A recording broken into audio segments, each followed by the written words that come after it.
Good afternoon, good morning, good evening from Papua New Guinea. I'm coming to you live from our capital city in Papua New Guinea, Port Moresby.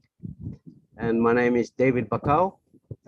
We are hosting a on passive webinar this afternoon, and we would like to just greet everyone right around the globe. We have representation in 212 countries. It's still climbing.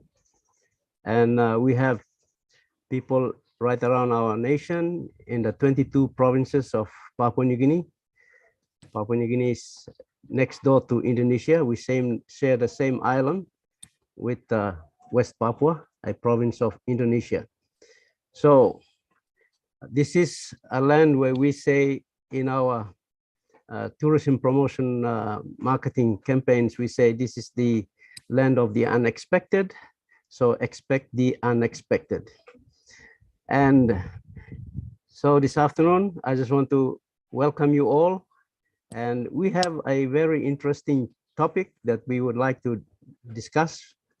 And the platform is actually been showcased early this morning, PNG time, yesterday, Eastern Standard Time in Dubai. And the platform is called Oh Bless, which is the heart and soul of this business. And it's been created by our great CEO, Mr. Ash Mufare.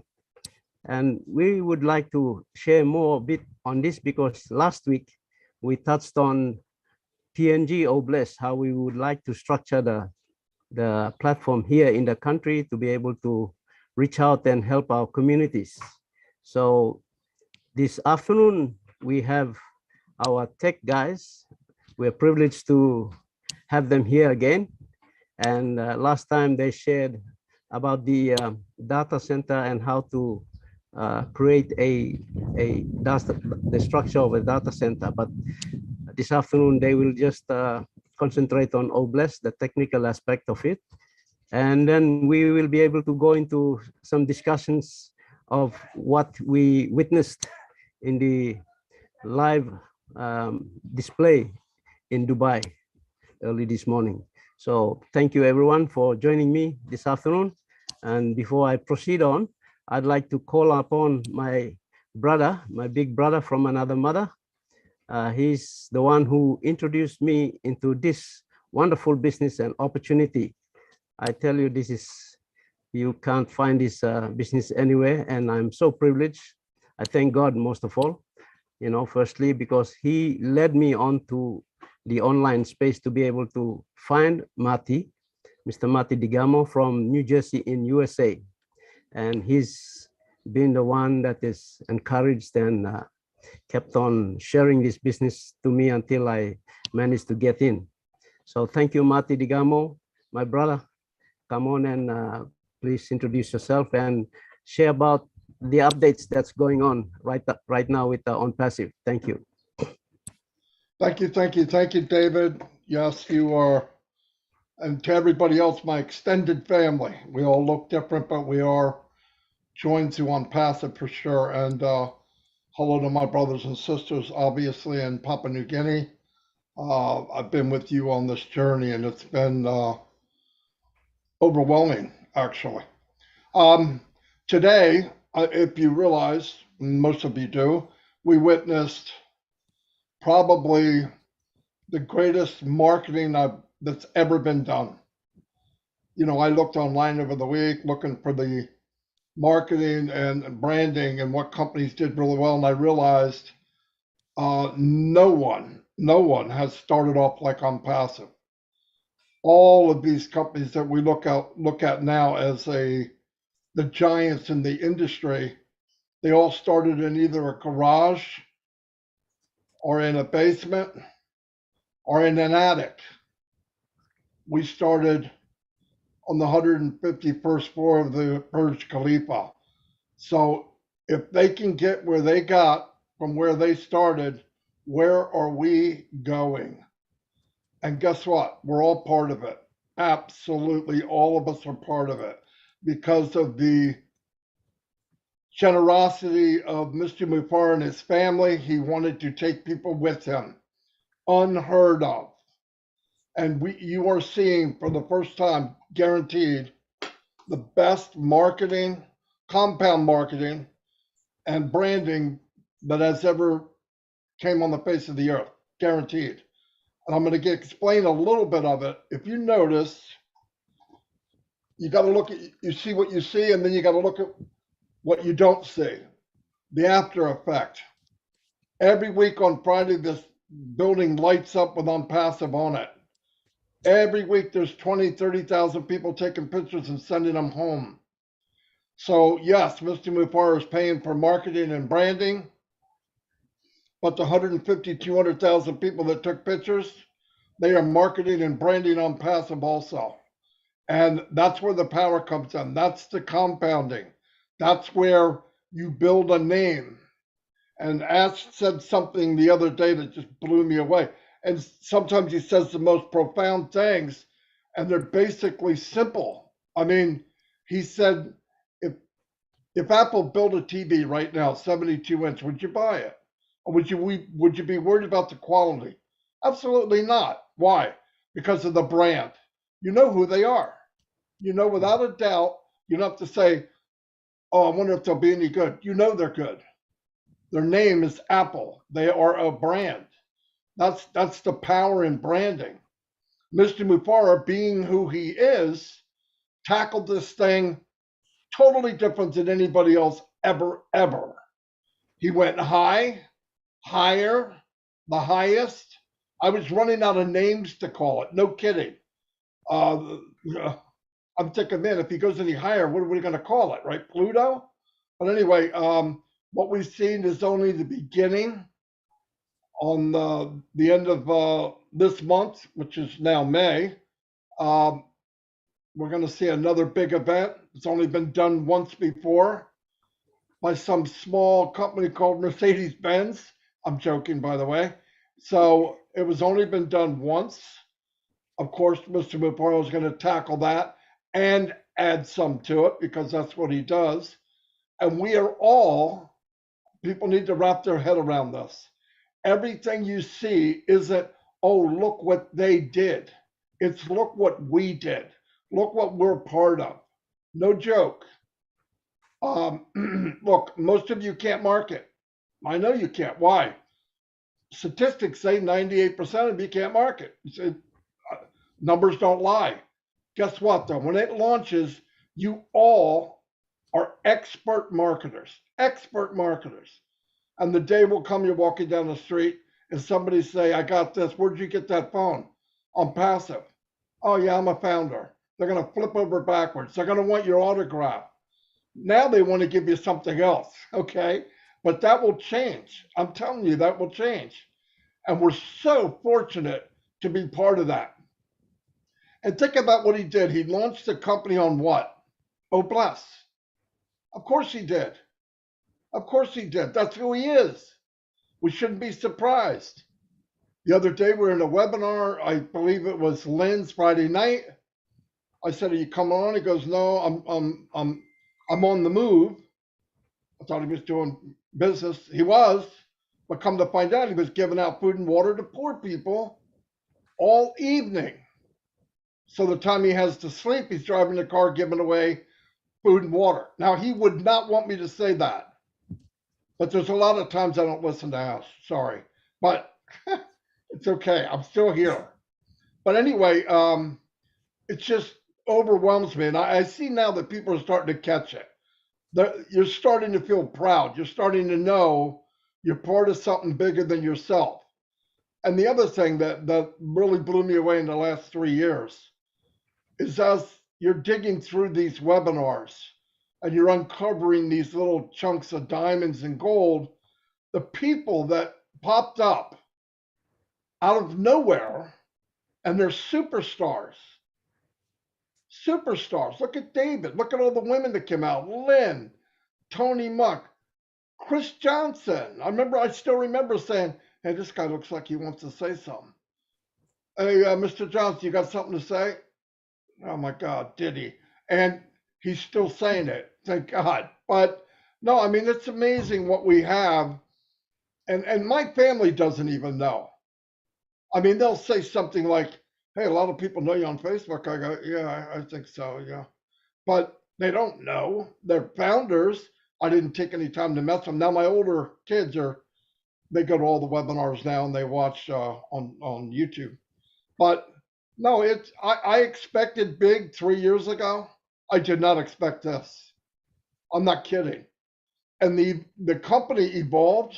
So did Mr. Mufara, and so did the founders. No joke. As it moved up, so did everybody else. Everybody else moved up. People that wouldn't even turn on their camera are giving lives, talking to people, proud of what they're doing. That's a big deal. I don't know the money value of turning people and bringing life back to people, but to me, it's worth millions. Way more than the $97 that some people fight over like it's a million. 97, I've seen people ready to just shoot you for 97 bucks. But the point is, it's great. And we're the most fortunate people on the planet. And really, he said it again. You're lucky if you know 10%. So I can't even imagine what we don't know. But I'll tell you one thing, whatever it is, whatever you're thinking, how big it is and how good it's going to be and how lives will change, you're way off. It's going to be much, much better. And we're going to be able to help a lot of people because he inspired. Look, Ash didn't make any of you. All of you had it in you. The reason you're here and you're a founder, because you were drawn to people like you. Because the people that won't be a founder or they want their money back, guess what? They're not founders. Some people won't be. It's just the way it is. The history of mankind. Some of the best speakers and talkers and most influential people in the world couldn't talk everybody into anything. Some people just refused. They're blind with 20/20 vision, completely blind.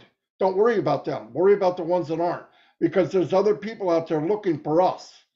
You just have that door open so that they can take that opportunity. By the way, we have weeks, not months, and founder position will be over completely, and then we'll move on to something else. I know that Mr. Mufara said, I have a lot of stuff I want to tell the founders, but I don't want to do it while there's a founder position open because I don't want people in to join for that reason. We have a good foundation. We have a society of people that are in because of, yeah, we all come in maybe originally, how much money could I make? Of course, it's a business online. But that way bye-bye to me a long time ago. I know that's a done deal. You don't have to think about the apples. That's going to happen. But other things are going to happen, choices that we all gave up on back in our 30s and 20s. And you realize, well, reality is you're going to work 40 years, you're going to retire on less than you made before, and you're going to die early and not really do your potential. On passive brings the potential out in everyone. I didn't mean to talk this much, but I just think I'm really happy that I'm starting to see people get it. They're starting to get it.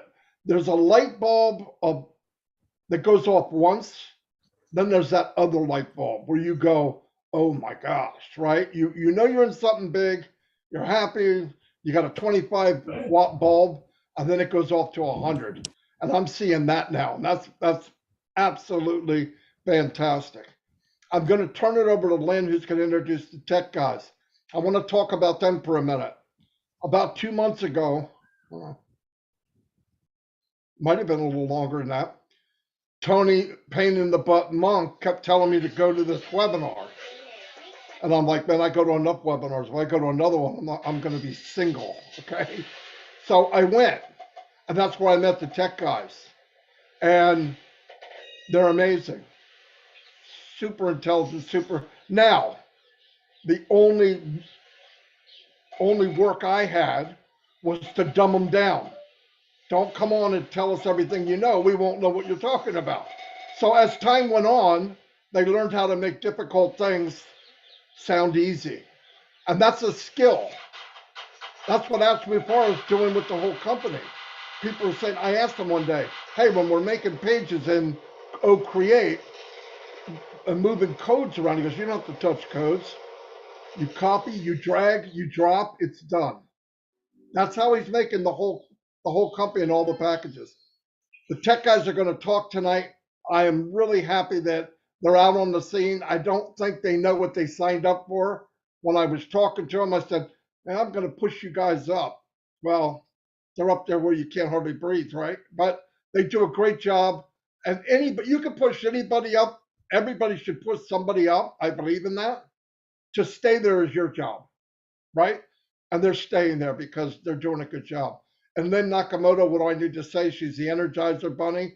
She's a pain in the butt, but I love her and she's relentless. But anybody in Unpassive that does well, like Peacock Julie, she's relentless. Just my God, you have to hear her. She's not going to shut up. But there's nothing wrong with that because they feel really good about what they're doing.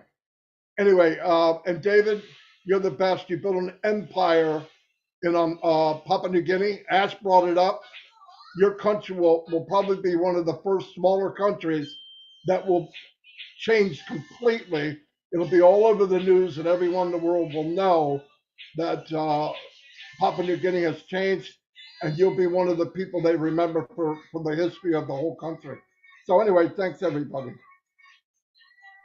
All right, Marty, would you pass the host to me? That way I'll be able to pin and it'll be easier for the YouTube recording. Everybody see what I'm talking about? You see what I'm talking about, guys? I said please. No, I will. I'm just kidding. I don't want to host. Okay, you got it. All right, then I won't have to spotlight. Right now I have to spotlight. It's not necessary. All righty, so let me see if I can pin myself. All right, yes. Well, thank you to Marty because Marty is the one who's been guiding the Otech Pros group and has been molding us to become better, because at the beginning, we had a very complex concept to relay to the lay people, and it wasn't as easy as it looks. But as Marty would give us feedback and say, hey, this part was good, this part needs improvement, we've gotten better to the point that now Marty says most of our webinars are pretty A-okay, right, Marty? We passed your standards. So it's been a work in progress, but we do appreciate Marty's mentorship and his support. Without him, we would not have Otech Pros at all. So thank you. My heart goes out to you with sincere thanks.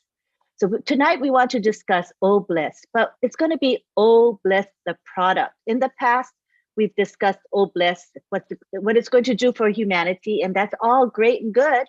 But we skip over the fact that Oh Bless is a product. And with it comes a lot of strengths, a lot of pros that come with Oh Bless. You're going to find out that Oh Bless is superior to other crowdfunding platforms and how it is superior. So we're going to talk today about those factors, and I think you'll find it very interesting. So we're going to start out today with Collins Mana. He's going to give us an overview of Oh Bless, the product. So you can take the floor now, Collins. Thank you, Lynn. Thank you, Digamo, Tony. You're welcome, Julie. Just want to thank all the panelists here and my Otech brothers. Yeah, so now it's 5:33 UK time, the morning, and we are still alive and grateful to God that we can still make it up to this day. Yeah, so we'll be talking about Oh Bless as a product, like what Lynn have just said. Most of the time when we listen people talking about Oh Bless, they talk about the function and the activities they want to carry out, but we don't really pay attention on the product as a whole, because Oh Bless is just one of the products like any other product we have on Passive. So today we want to look at Oh Bless and why we think Oh Bless would change the game as compared to other crowdfunding applications we have out there. We know there are several crowdfunding applications, and they have the most popular one like GoFundMe, which a lot of people know about it. So, and we just want to dive a little bit deeper to look at our Oh Bless, why we think it's better.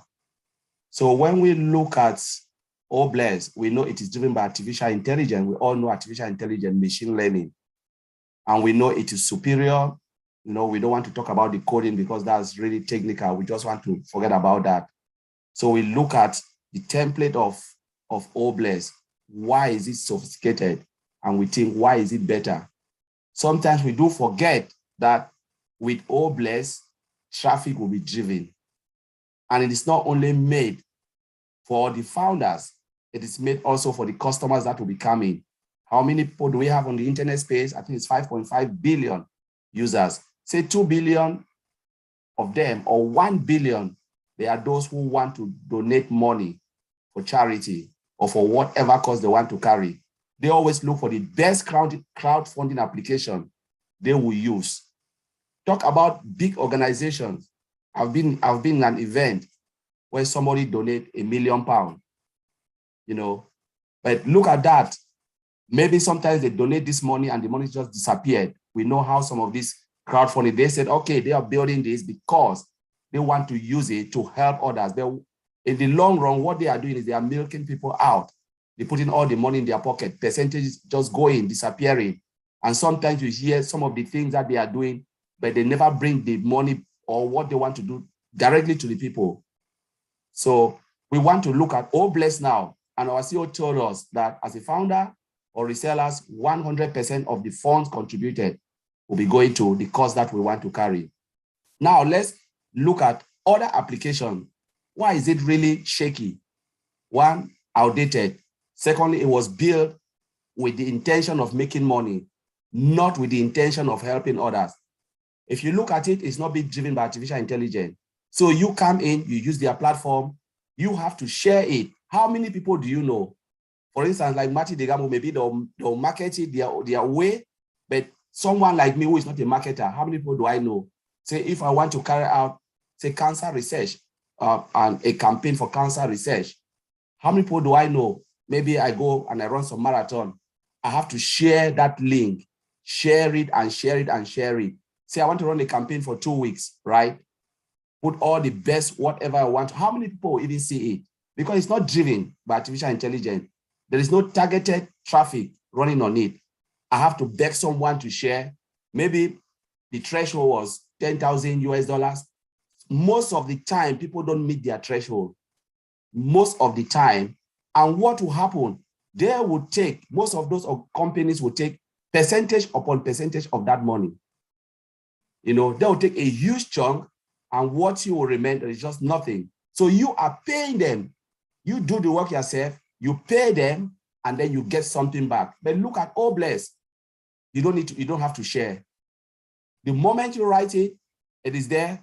Traffic will be driven on that side. Targeted traffic will be driven on that side. Imagine 1 billion people, and they come in, they see the cost, not only the founders, those who are out there looking for where to contribute money, genuine money. What will happen? They will drop a penny. Just imagine 1 billion or 1 million people dropping just a penny. You've already met and exceed your threshold without even sharing a word of the campaign that you are doing. Multiple campaigns, look at it. There are people with a lot of money who want to give up. And on passing with looking at Oblast, there will be multiple campaigns running in a single day, because sometimes some of the founders, when you hear them talking about Oblast, they just look at it and say, oh, maybe Chris Johnson will run a campaign and that is it. We have to wait and then run the next campaign. After that, I said, no, that's not how it is. You will use it to run multiple campaigns. Customers will use it as well. Simultaneously, 1 million campaign can go out and, you know, run and run. And that is how our CEOs talk about sustainability of our product. It will be more sustainable. It will be more monitoring, because remember, people are dropping funds. It's like a crowdfunding application. So the database must be sustainable. The code must be sustainable. Everything must be sustainable. If not, the system will crash. Because remember, traffic is being driven. How many of people look at this application and say, yes, we want to do something, we want to donate? And that's how Martin Digamo always use that statement. If we don't have our runway, you know, perfect, what will happen? This plane will crash, because the plane is so huge. So we have to expand our runway. That is how all our product, including Oblast, will be scalable and sustainable. in order to have a safe landing, So with the database side, I will leave it for Vincent to talk about, because he's like a database expert. He can just explain that, and Bro Oliver will talk about the security of this. And if there's any question, we will answer. But it's just to give you that multiple campaigns, millions of them will be running on that platform, be it from the founder side, from the reseller side, and from the customer side. And this is massive, massive, massive, massive. And I will just leave it there until in. Thank you. Thank you so much. I think that we overlook the fact that driving traffic is so critical. And remember that it is targeted traffic, and AI is doing all of this for us. Very, very powerful. You're not going to see it with other crowdfunding platforms. Thank you very much. Next, we have Oliver Fonte, who's going to be talking about compliance and security. Hey, PNG. Hi. I hope we are all fired up based on what we saw in Dubai.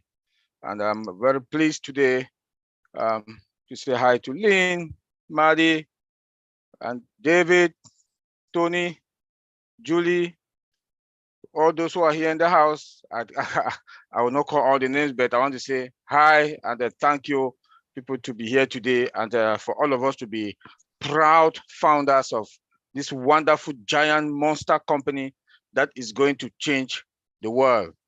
And humanity is the heart, is part of us. And Obless, like my brother Connie just said, thank you for the wonderful intro. I just want to say this about Obless. We keep talking, like Connie just said, what Obless will do. Perfect, fine. As founders, we'll always drop in something. 1.3 million founders will always drop in something. But when we look at it as a standalone product like O-Staff, O-Trim, O-Connect, the market that is out there, when the CEO keeps telling us that OnPassive is going to change the world, and that we should replicate Obless. Look at what happened today in Dubai. It was introduced. Obless was introduced to the world, and as a standalone product, the security that is going to run also is like any other company. It's like, when I say company, I call like O-Trim, because they're standalone, so they're an independent company. Like the CEO told us that the other day that we have multiple businesses. Our digital products are multiple, like Obless. The security that is going to be in Obless is going to be equal with, is going to be with AI, also artificial intelligence. It will be embedded with artificial intelligence that has that robust dictative defense. Because remember that money, PII will be involved.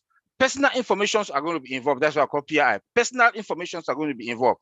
Critical data are going to be involved. So it has to be protected. There will be a lot of transmission of data, personal information that will be transmitted, in transit. Data also will be at rest. When I say at rest, where data will be stored, all those Obless informations from people who contribute, people who give swap their their bank card, has to be protected, because those are their personal information. Their bank information has to be protected. That credit card has to information has to be protected when they want to pay in something, pay in money for any program in Obless.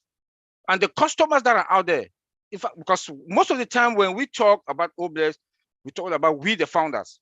No, remember, we also have customers. We have the 5 billion customers out there, like my brother Collins just said. All those programs, somebody in Australia, somebody in Japan, somebody in the US, somebody in Europe, all those programs will be running simultaneously. That is where we have our data center jumped in now. Our data center has to have that capability to carry all those data. And when the CEO told us that we must have our own data center, now that it's a hybrid data center, now you see all the data that will be coming in from Obless, from O-Connect, because these are independent. Let us focus on Obless as a product, as I'm saying. Obless is going to do wonders in this world. Obless is going to touch hearts. O-Bless is going to solve the problem in this world. In a lot of developing countries, a lot of places, hospitals, as an independent standalone company. I will call it standalone company because it's separate, it's an independent company or product. The compliance side of it, our CEO told us last time, that was in Lin and Ron show, about that we are ISO standard certified. These are compliance procedure that all companies have to comply. Like in Europe, they do have GDPR, that all the Europeans, any country that handles any European data has to comply to GDPR. The on-passive is complied. The CEO told us, that was one Lin and Ron showed last time. We also have to comply in ISO standard 2701, 2702. We have to comply. So on-passive is compliance with all that, because these are O-Bless is a standalone product. Then let's talk about also the encryption of O-Bless. Like I said, it's encrypted. That is secured. As data move from one direction to the other, it is secured. Where the data reside is rest, it is secured. When we look also, when we look also the other side of the encryption, Japan, Australia, data comes in. Our data center has that capability, and that is sustainable, that can handle any data comes in, large data that will be flowing in.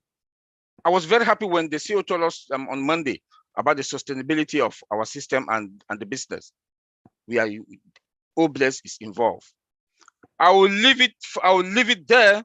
And but before going, I also want to say something about the security again. Penetration test.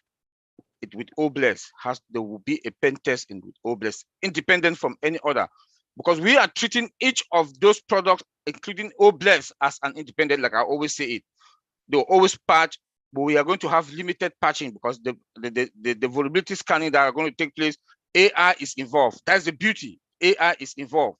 It's automated 100%. And O-Bless can also be integrated with any other product. I will leave it there, Lynn. Thank you very much. Thank you, PNG. Any question or concern, we are there to take it. Thanks.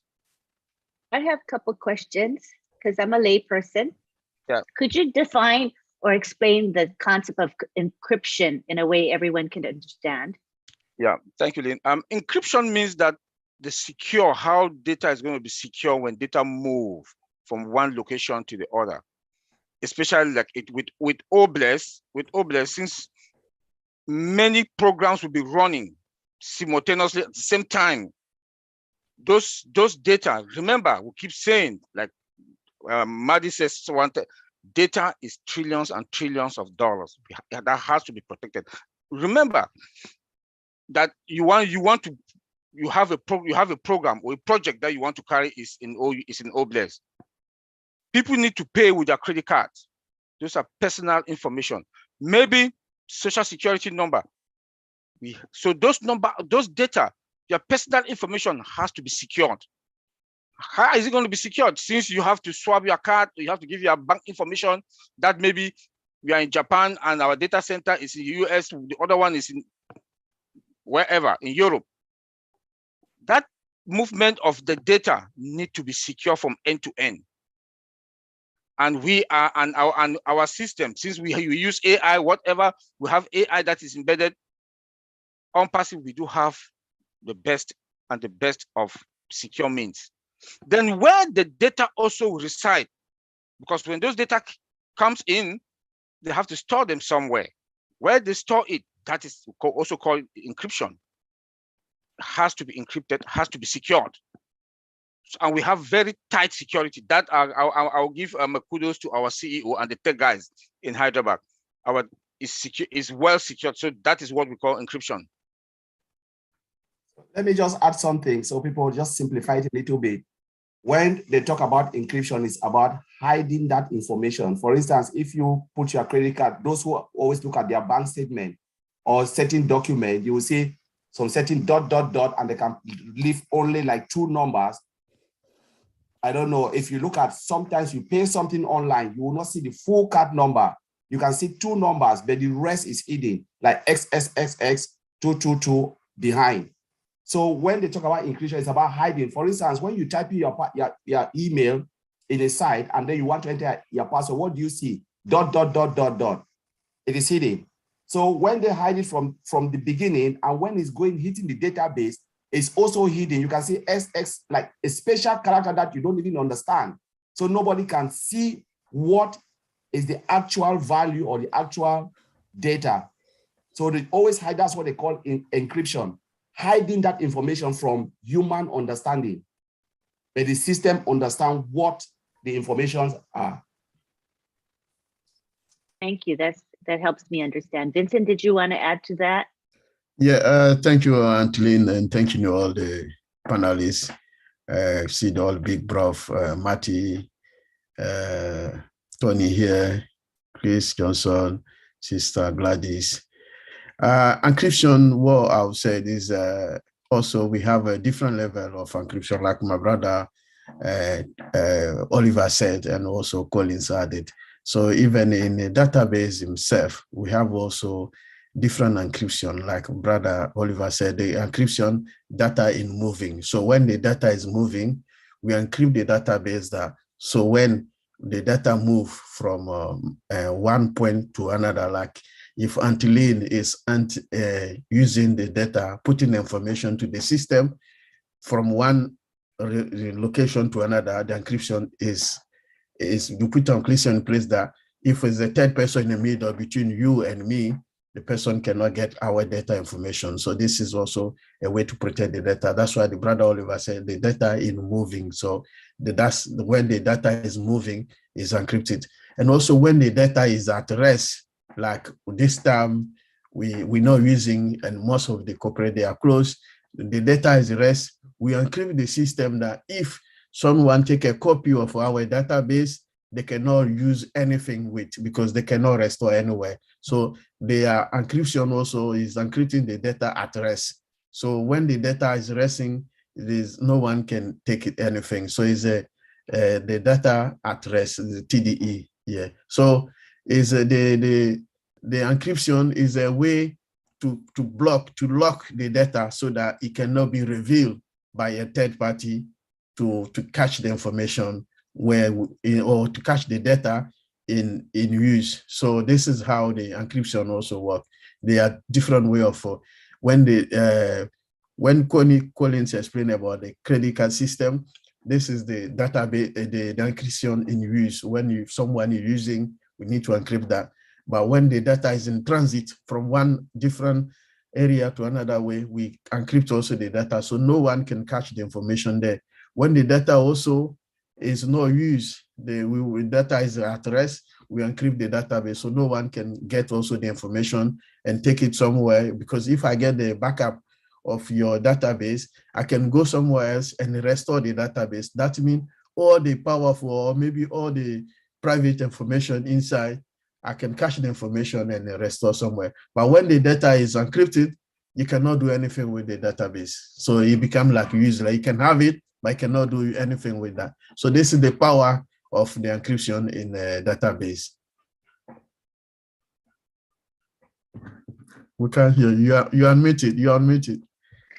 Thank you. So your topic is the database. So this is a good time for you to continue on that topic. Thank you. Thank you, Antolin. So the database, let's trying to break the database so that a lot of people can understand the database. Database is a systematic collection of the data. So the database support the electronic storage and the manipulation of the data.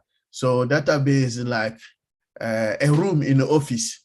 So everyone use that room for a meeting. Everyone use the room in the office. So this is how the database look like in every single company. So the database is used to store all the information, all our information, and also the database is used easy for the data manipulation. So the database help the data manipulation easy. So that's how the database works. So for Obless is our product is based on the database. So all the information, like my brother Oliver and Colin said, all the information we use, everything we do, all the people data, sensitive information like credit cards, everything, it goes to the database. And then database, anything we use in the OBLES, we encourage the database. We go back to the database to get the information from our database in order to use the OBLES. So this is how the OBLES is used. So OBLES, it can be function without the database because the OBLES get all the information of people, the customers, everything we need will go to the database, and then OBLES get the information from the database, and then they make use to us to use the information. So this is how the OBLES it works. So the database will play a very key role in OBLES. So without that, and then like my brother Oliver said, all the security involved is tied to the database. And also when we get to the database, when we are moving to the database himself have his own on-build security tied to the product, so that no one can go to our product. So our product is secure, like my brother Oliver also talked about that already. And then the database, when the best of the database, we make also the database so that we have a better performance. It's not only the security. Apart from security, we have also the performance of this the database, because all this information is there, because our product with all the technology, artificial intelligence, all the IPv6 tied to this database, that when our database becomes the best database, and then any function, anytime you go to the OBLES, any information you want, how you want to use the OBLES, it becomes very, very, very important and very useful to use, because the database is very functional, and then the performance also is very good performance, because the performance, the database lies also in the performance, the availability, and then also the security. So the security type is done, the availability, performance is okay, everything works perfectly well, and then the information also, we also secure that, and then also we put also the backup tied or the database, so that anything happened to the database, let's say if in case of any disaster, anything, we can go back to our backup and retrieve the information of our database, even the information of our OBLES for maybe 3 years back. We can use the backup to get all the information back at the time, or maybe the year, the time, the month we want. So this is how the OBLES application is built on a powerful database that nothing can be lost.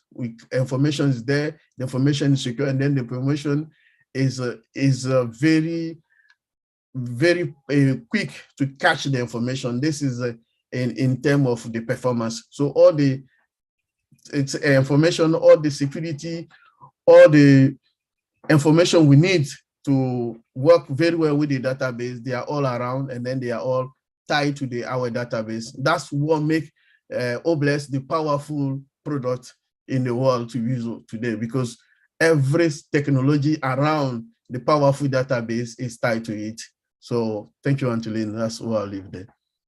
Thank you. You know, I never really understood the concept of database until you explained it to me. And I said, duh, it's really a very, very important component of any of our products.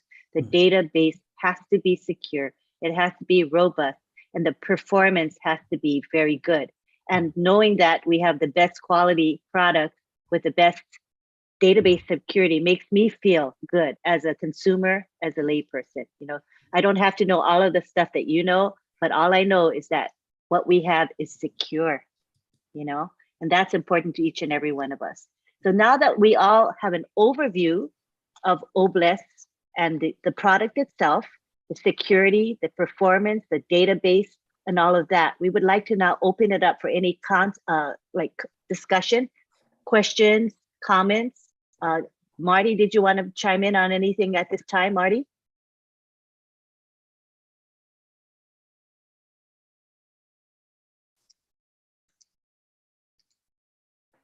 I think I got to make you a co-host. Did I make you a co-host, Marty?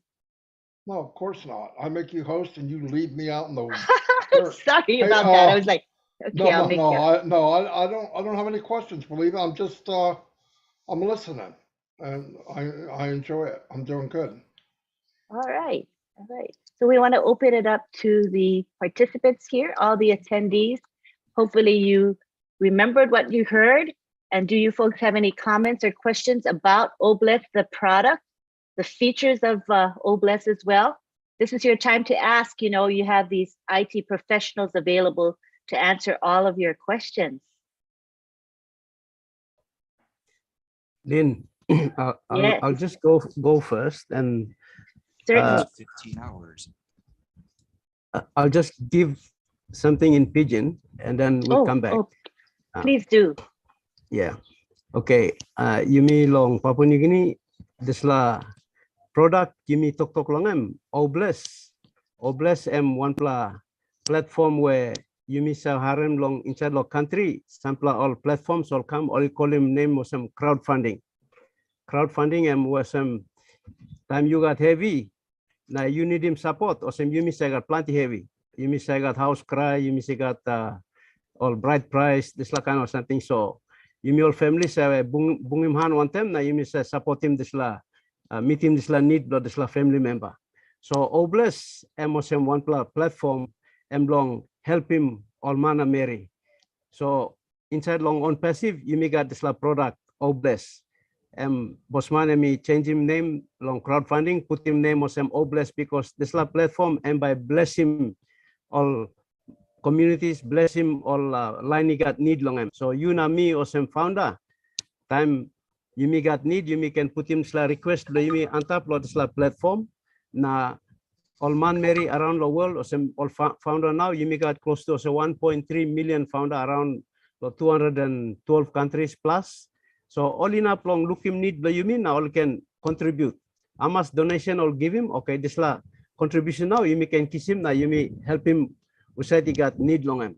So this la platform now me block lo discuss him. So all line where only sawe long technology only got sawe long this la school or some technology long internet na computer M4 player Colin Oliver na Vincent only come only explain him this la security or information and by pass through long all customer time all come inside the system lo you mean. So this la platform where you me long explain him na you can sawe or some you me got one product emina long help him you me all man Mary lo this la product as all time me join him la company me look sawe la product na me talk this la product by helping Papua New Guinea and tasol na me cause him long join him la company na me kiss him this la na me start lo share him one time you me inside Papua New Guinea now you me got close to 8,000 plus founders inside Papua New Guinea. So this la platform and by helping you me na long this la morning time me play witness him this la launching long Dubai Bossman CEO blow you me emi talk na emi launch him this la platform Obless big play advertisement big play marketing it come up lo this la platform or this la product Obless na this la product now emi talk sem inside lo this la product and by enough lo help him all click all country or some uni Papua New Guinea online lo Bahamas Jamaica Trinidad Tobago all this lo em talk or some minority countries so you me or some Papua New Guinea me got plenty all heavy stuff needy stuff so this la platform and by helping you me all gata so me talk thank you lo all technical team lo you me all come all explain him lo side lo security or some money contributing money by money no na power because system lo you me am strong na am secure I mean up long look out him this la money long start lo contribution I come in up long man by him la money na in up him this la need long thank you. So me explaining this last soul now, but you can go back and you may start asking question. Thank you everyone for listening. I just explained what the product is about, the Obless is about in Pidgin. So some of us can be able to understand what we are talking about here. And we will open the platform now for questions. I have a question basically in in terms of people donating funds, we have a product called O-Wallet, which is another product, and we have O-Bless. So those two products will be linked together because O-Wallet will be receiving the funds that's contributed. How secure is that two products being connected from the information passing from one end to the other? I'll direct the question to, I think it's Oliver. You were talking about the security. Yeah, David. Yeah, David. Thank you. O-Bless is well secured. Our wallet is concerned Mula money, so it is also well secure. Everything in OnPassive products, all the products, everything in OnPassive is well secured, well encrypted. When we say we encrypt, I think I've explained the encryption with Collins. We've all explained what encryption is all about. It's secured. That all the data that will be transmitted, that will be moving from one direction, and that will rest will also be secure. So O-Wallet is also well secured, as O-Bless is also secured, because personal information, credit card information will be moving from one location to the other. So everything will be secured. I don't think we should have any problem on that, because we have OnPassive, we do have one of the most powerful, based on the information that we have from the CEO, has one of the most powerful secured means in most of the tech companies they don't. Thank you. Maybe Collins, they want to add something. Yeah. Yes. I'd just like to add a little bit. Well said, Rauliva. You know, when you look at products, they don't just develop products and trade out there. You know, products, especially when you look at the software development lifecycle we did last time, there is a lot of testing. And one of the tests you do is security testing. And Oliver talked about penetration testing, which you have to ensure that the database is not vulnerable to attack. And we talk about encryption as well.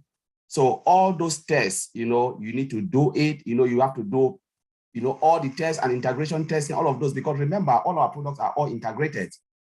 And when you integrate a product, there is a test called integration testing to make sure all the system transmit information from one end to the other, end to end. You know, so with that, the moment you do that, you know, all right, there is no way data can be leaked, especially when you integrate stuff. So as Oliver said, yes, before coming out, our system is well sophisticated and well secured, because there is no way you can put a software, especially when you are dealing with money, because most of the products will be integrated with what? O-Wallet. You know, wallet is there because how will people pay? How will people transact? There must be a wallet, a means of paying in and cashing out, which is maybe it will be our O-Wallet.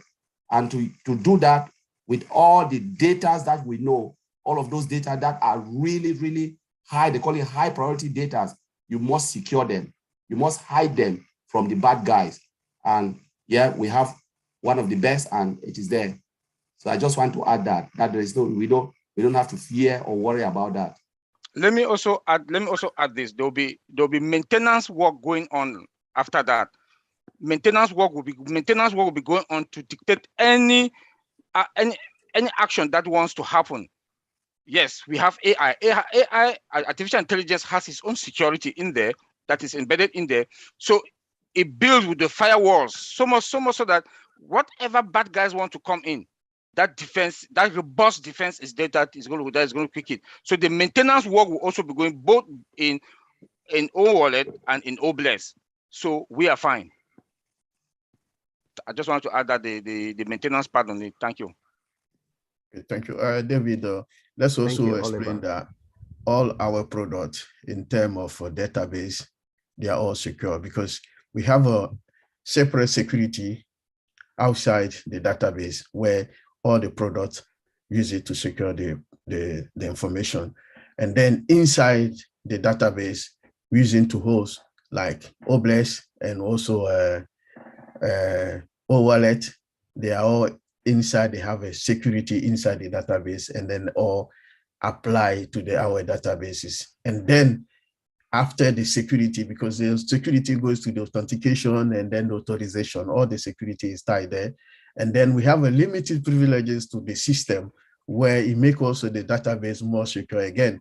And then on top of that, we have our encryption ties, because if we have all different level of encryption, when the data is moved, is secure. The private information we have, when people go to the database, the information is hidden, so people cannot get that. And then also when the data is at rest, is also encrypted. So if even you go to our backup or anything, you steal the information, because of security tie there, you cannot do anything with the database. It becomes useless. So this is to just let you know that every security ties around the product, they are all put in place. In the top of that, we have also window firewall, also secure the database. So believe me, all the information, all the security in technologies for our system or our product, they are all based there, and then they are all tied, and then it's there, and then it's secure. No one can get in and get the information and go away for that. Thank you. That's very reassuring, you know. Well, go ahead, Marty. Yeah, I want to add something. It's not really exactly about what they're talking about, but we're talking about security, right? So the other day, a few members were getting an email, something.ai from the internal. Somebody was sending an email that wasn't quite right. Nobody was sure what it was. I told Ash, they already found them, and they got terminated. Now, and it was in seconds. And the best way I can explain this, and the tech guys will make it better, all throughout the coding and anything to do with OnPassive are mouse traps everywhere. There's tripwires. You can do it, but you're not going to like the outcome. And you can't do it without setting off an alarm, even a quiet alarm where you think, oh, I got away with it. You can't. Your fingerprint is left, or something you did left behind, and you don't know it. So people that think they're smart, remember, he's got people in his staff hired to hack the system, right? I mean, they're hired to do that, but there's tripwires and little snares all throughout the coding, all throughout anything to do with OnPassive, because why? Money will be involved. And we said it before, data equals money. I don't care what data it is, it's valuable. It's like gold. When you see data centers, that is a vault for data. It's a vault for gold. So, I mean, I had to wrap my head around it that way because it's the only way I understand it. But really, so don't worry. I mean, anytime I've handed something in, hey, Ash, there's this and this, because I have a lot of people tell me, right? By the time they get it, he gets a response while he's telling them, yeah, we got a guy, blah, blah, blah, blah, this happened, we got him, boom, he's done. Like, holy cow. Every time. So rest assured you're in good hands with Allstate. I didn't have to add that part, but I remember the commercial. Wow, that's impressive. I think I got that too. I didn't know what to make of it, but it's nice that's taken care of. You don't have to worry about it. David, did that answer your question? Yes, thank you. You're quite welcome. All right. I see we have Mike Ojangtambia with his hand raised. Come on down, Mike.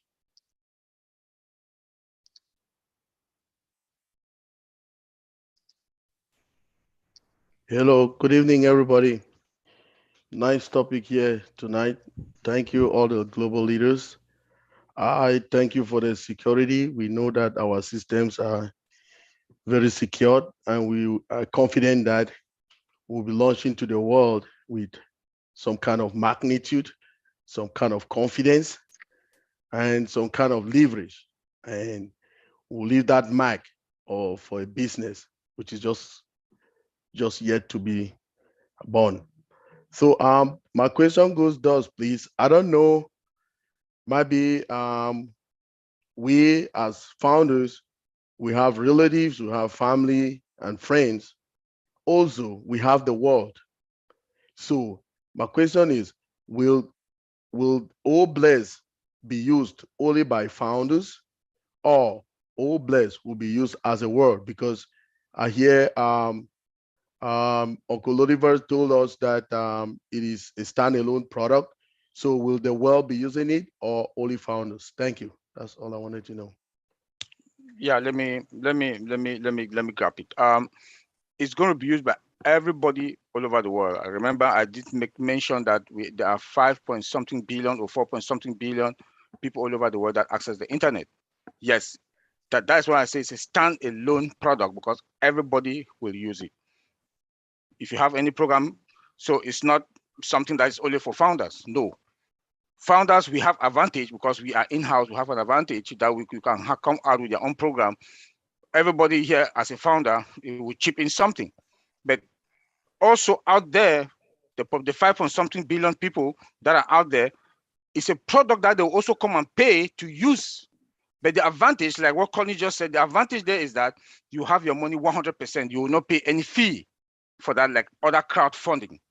But on passive, your money comes to you 100%. No cut, no 20% or 15% that's going to be deducted for that. No, you get your money, and the more than 5 billion or 4.5 billion people all over the world, they can use it and pay their fee also, like any other crowdfunding. Thank you.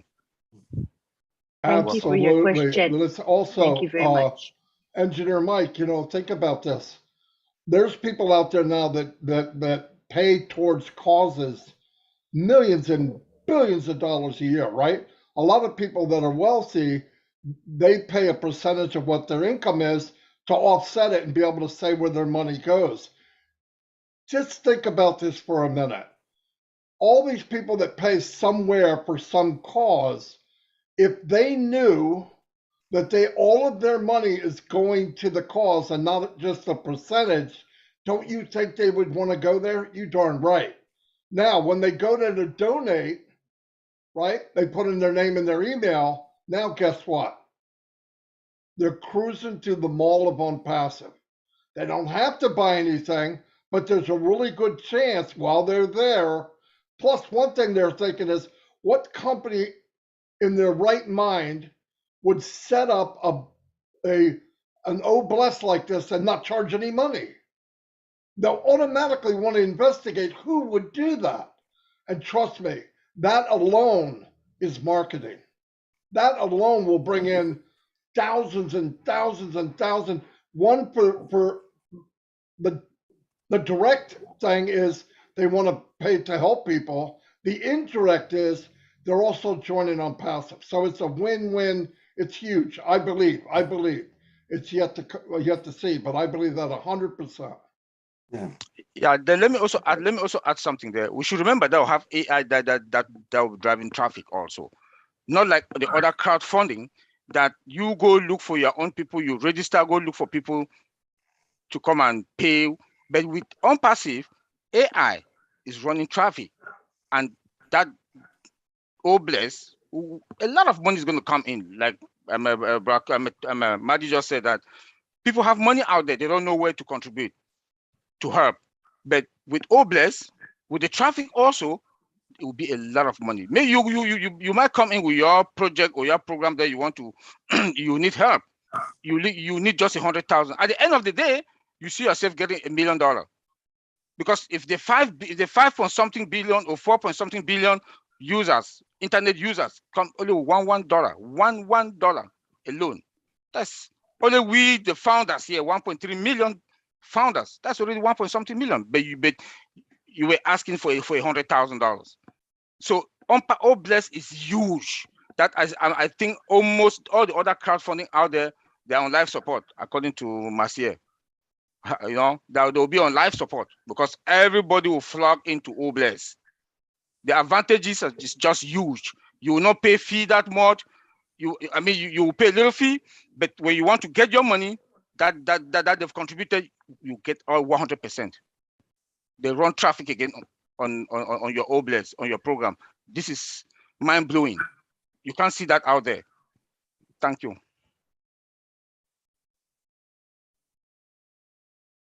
Thank you very much.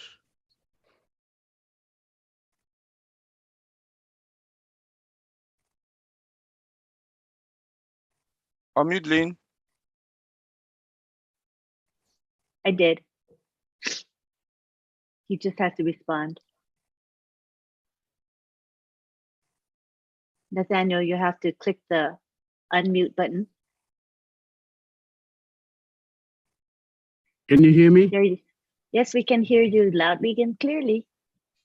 Oh, okay. Thank you. Good afternoon from PNG, wherever you are. Good evening.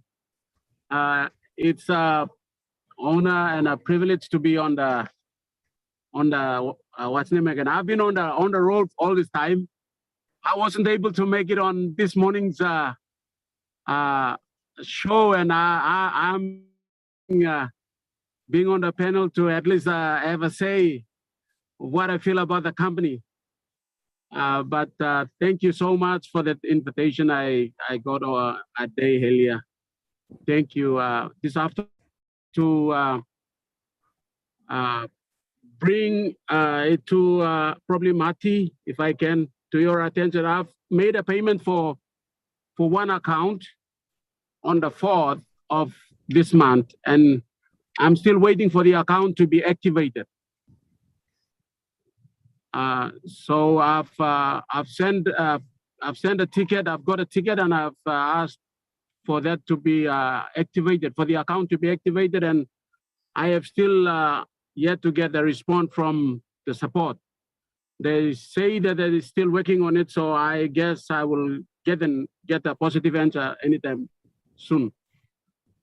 For what is happening in the company, we are all excited. The company has already launched. It's a matter of time. We should be putting our head up and walking straight down the road with no regrets. Nathaniel, give your information, Nathaniel, to David. What you paid, how you paid, and your email, and he'll send it to me. Okay, thank you. I will do that. I will do that. Thank you, Nathaniel. Yeah. Thank you. Thank you. I am blessed, and I'm speechless. I am so blessed that I am a part of a big movement. Thank you. Yeah, we all are blessed. I agree with that. All right, next we have Tina Go, who would like to say a few words. Please join us. Hello, good morning, good evening, good afternoon, my PNG friends. Hello, world. Firstly, I would like to say thank you to the amazing leadership council and for all of the things that they do for us. Secondly, I love the Otech guys. Thank you also for making it simpler for all of us to understand the intricacies of technology on passive. My question is more about for you to correct me in my explanation to my team, who are, forgive the word, idiot in technology. So with regards to, the question was asked to me with regards to database and data center. So my explanation, please correct me if I'm wrong. I told them that database is like your wardrobe. You've got your shelves for the different clothes that you have, your underwears, your tops and your bottoms and everything. And then your database would be the same as your wardrobe. However, it is like the locker that you see in a gym or a big distance. So they've got a lot of lockers, but each of the locker has got your little wardrobe with the different categories. Am I correct to say that? To explain that? It's, I mean, really simple. I see Colin giving me the thumbs up. Yeah, that was my question. That's just perfect. It's a layman way of explaining it, because sometimes it's really difficult for people to understand. And when I want to explain, to go into the technical bit, they will not really understand. Because when I want to speak about this, I just say the way I would say to my grandma, who is not educated. So I just said database is being stored in a server. A server is like a locker, because database is like a lot of tables and columns and stuff that they don't know. It's like, you know, like you have the square book, the database. It's like a square book. First time they used to write everything on a square book where you can put your numbers and that.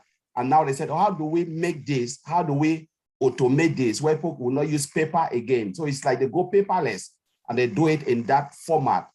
But they make it a little bit complex because they don't want the bad guys to see every information. So they can split it up and say, okay, let's put every information on this table, put every information like maybe the names and date of birth on this table, money on the other table. So before you even get hold of every information, you must write a complex query. They call it SQL query or stuff like that. But we don't go into that detail. We just said, okay, database, your data is being hosted in a server in a data center. So there's a lot of servers in data centers. So data center is like a big warehouse. You know, server is like a small warehouse, and then the data is like small, so small, medium, and massive. So a lot will be stored in there and just keep the information. So we just keep it as simple as that. So you're talking, wow, this is it. Like a house in a house in a house, in a bigger house. Yeah, that's what I try to do it to them, that you know, using the warehouse. And also in Singapore, most of our housing are in block of flats. So I use that as a data center as well, because each flat has got 4-room flat, they've got 5-room flat. So, and within that, so that actually what I say is your servers. So within that, you have all the cupboards, the wardrobes are your database. Correct. Am I correct to say that? Yeah, that's perfect. That's really good. Yeah. Okay. Yeah, because you just keep it simple so they can understand. Yeah, that's what I try to do it. But and then they do understand a little. Then when it goes down into the security, all I said was, hey, each of you have your key to your house. So, you know, that's what on Passive has done it. They have put all that, each of their data centers with keys. Each of you have your own keys. That's in the same thing to your back office. And that's the reason why you have your email as your key to your back office. Am I correct? Yeah, that's more security. Yeah, so you have your information as a special key to unlock it yourself, and it is hidden from everybody, just you alone. You have that like so that you can explain the security like that. So, because security is about making it more secure, making it, you know, keeping all information from the bad guys. Because normally, the more we move into technology, the more technology become more advanced, the more criminals also become more advanced to do stuff. And that's why technology is more complex, not because they want to make it complex behind the scene. It's because of the bad guys who are out there studying hard. Like what Madi said, people are paid hackers in OnPassive, good hackers, just to make sure they can hack into that system and test it, you know, make sure it is secure. Because if they don't do all the hacking behind, it will be vulnerable. You will not even know how strong your software is. So they do all those stages of hacking and make sure by the time it's coming out, it is stable, performance-wise and security-wise and all of those things. So they are 99% sure that, you know, only God can do something, can break it down. Yes, that's what I use to explain the security. I use what Marty said, my big guy there, said, hey, your database, your data on Passive is like gold and that's the reason why when they complain, why do I always have to go in and then get the access point? I say, that's your gold, your diamonds or jewels are all in the back office, so you have to do that. So everyone would want to go in and pick on your details, and especially so your wallet, you know, you would want to put your wallet lying around anywhere for anyone to just pick it up.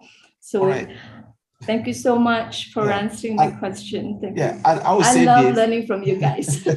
I will say this, a lot of people like try to see OnPassive because like when founders always said, oh, it's complicated because I have to go and take one passcode. I would say in England now, today I was just telling a friend yesterday, because today is Sunday, They were like, why are the banking system so complex? I said, yes, it's because of the bad guys. Because you have all those one-time passcode, you have several authentication to get to your own bank account. But it is because it involves money. You know, just imagine if your bank account is freeze for 1 second and you cannot get cash. You become miserable. You know, you put your bank card, there is nothing, you do this, there is nothing. So they try to make it more secure for our own safety, because there are people out there who are trying to hack into that system to withdraw money from a lot of people's accounts. And we are talking about unpassive money. Every product we have is money. So we need to make that there is wallet in there, there is stuff. Even honestly, when Mr. Ash Mufare removed the first level, you know, where you have to put something, I think I forgot the first code, and a lot of people complain they have to take it off, which was the first level, your email, password, enter, and the capture, then move into the next level authentication where you have the one passcode. It was fantastic, but easy just because a lot of people complain. But the time is coming where people will see something and decide to say, you know what, we cannot take it anymore. We are putting capture again. Thank you so when much. we get used to it, it will be part and parcel of us, where nobody will complain, because you know it is for my own safety, not for anybody. Yes, you're so right. Thank you so much for what do you call it? Explaining very much easier for me to understand. Thanks, and not just me to understand, but for me to explain to my team. Thank you so much. Thank you, Lynn, Tina, for asking, because it helped me as well. So if it helped me, I'm sure it helped a lot of other people too. So thank you for that. Appreciate you. Thank you so much. All right, David. Did you want to translate any of this? I just didn't want to overlook the translation. Lynn, no, just carry on. All right, thank you. I will briefly explain at the later. End Okay, part. Thank you. Next, we have Karen George from PNG.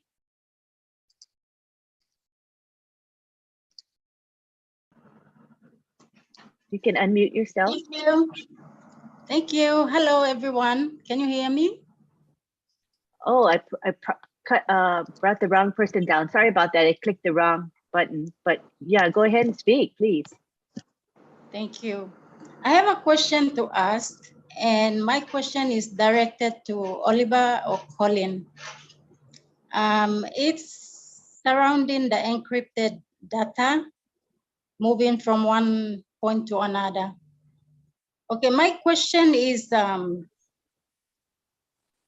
based on that, but to do with the devices we use, the mobile devices or laptops.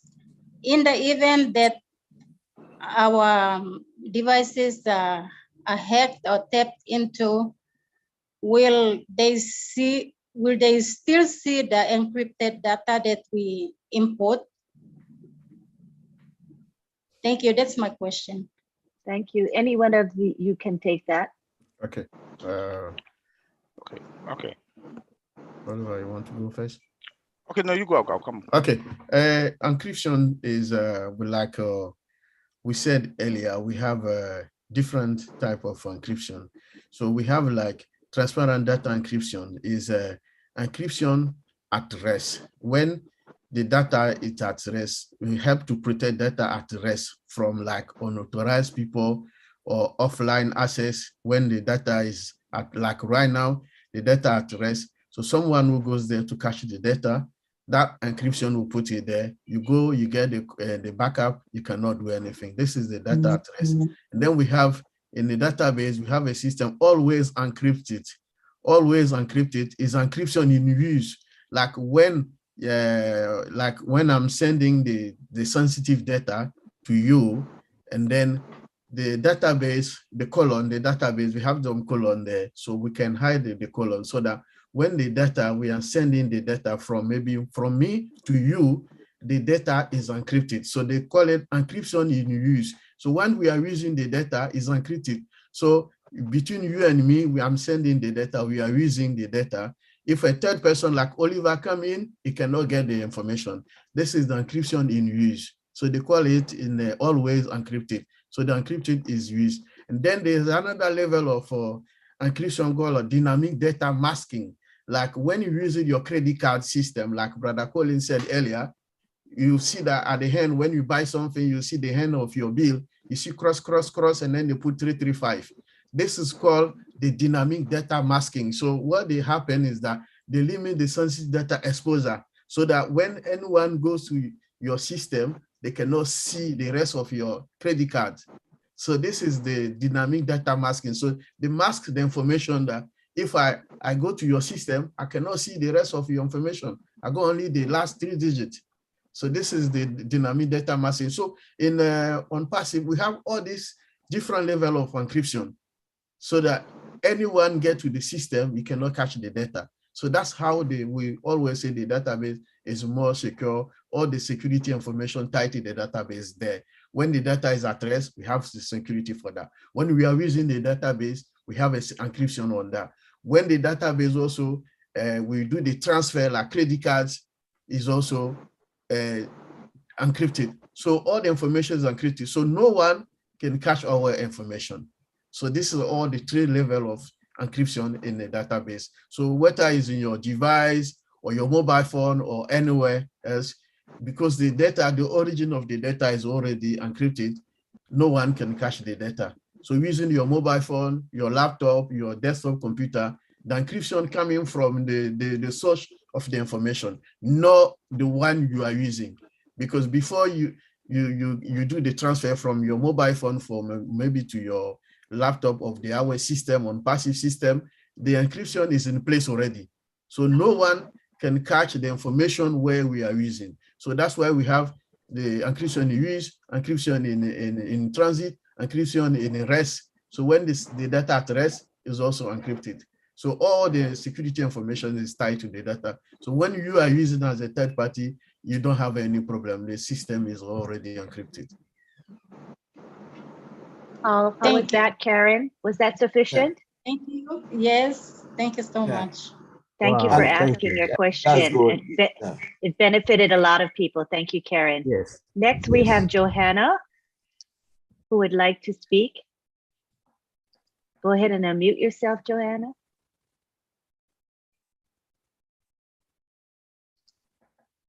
Do you see the unmute button?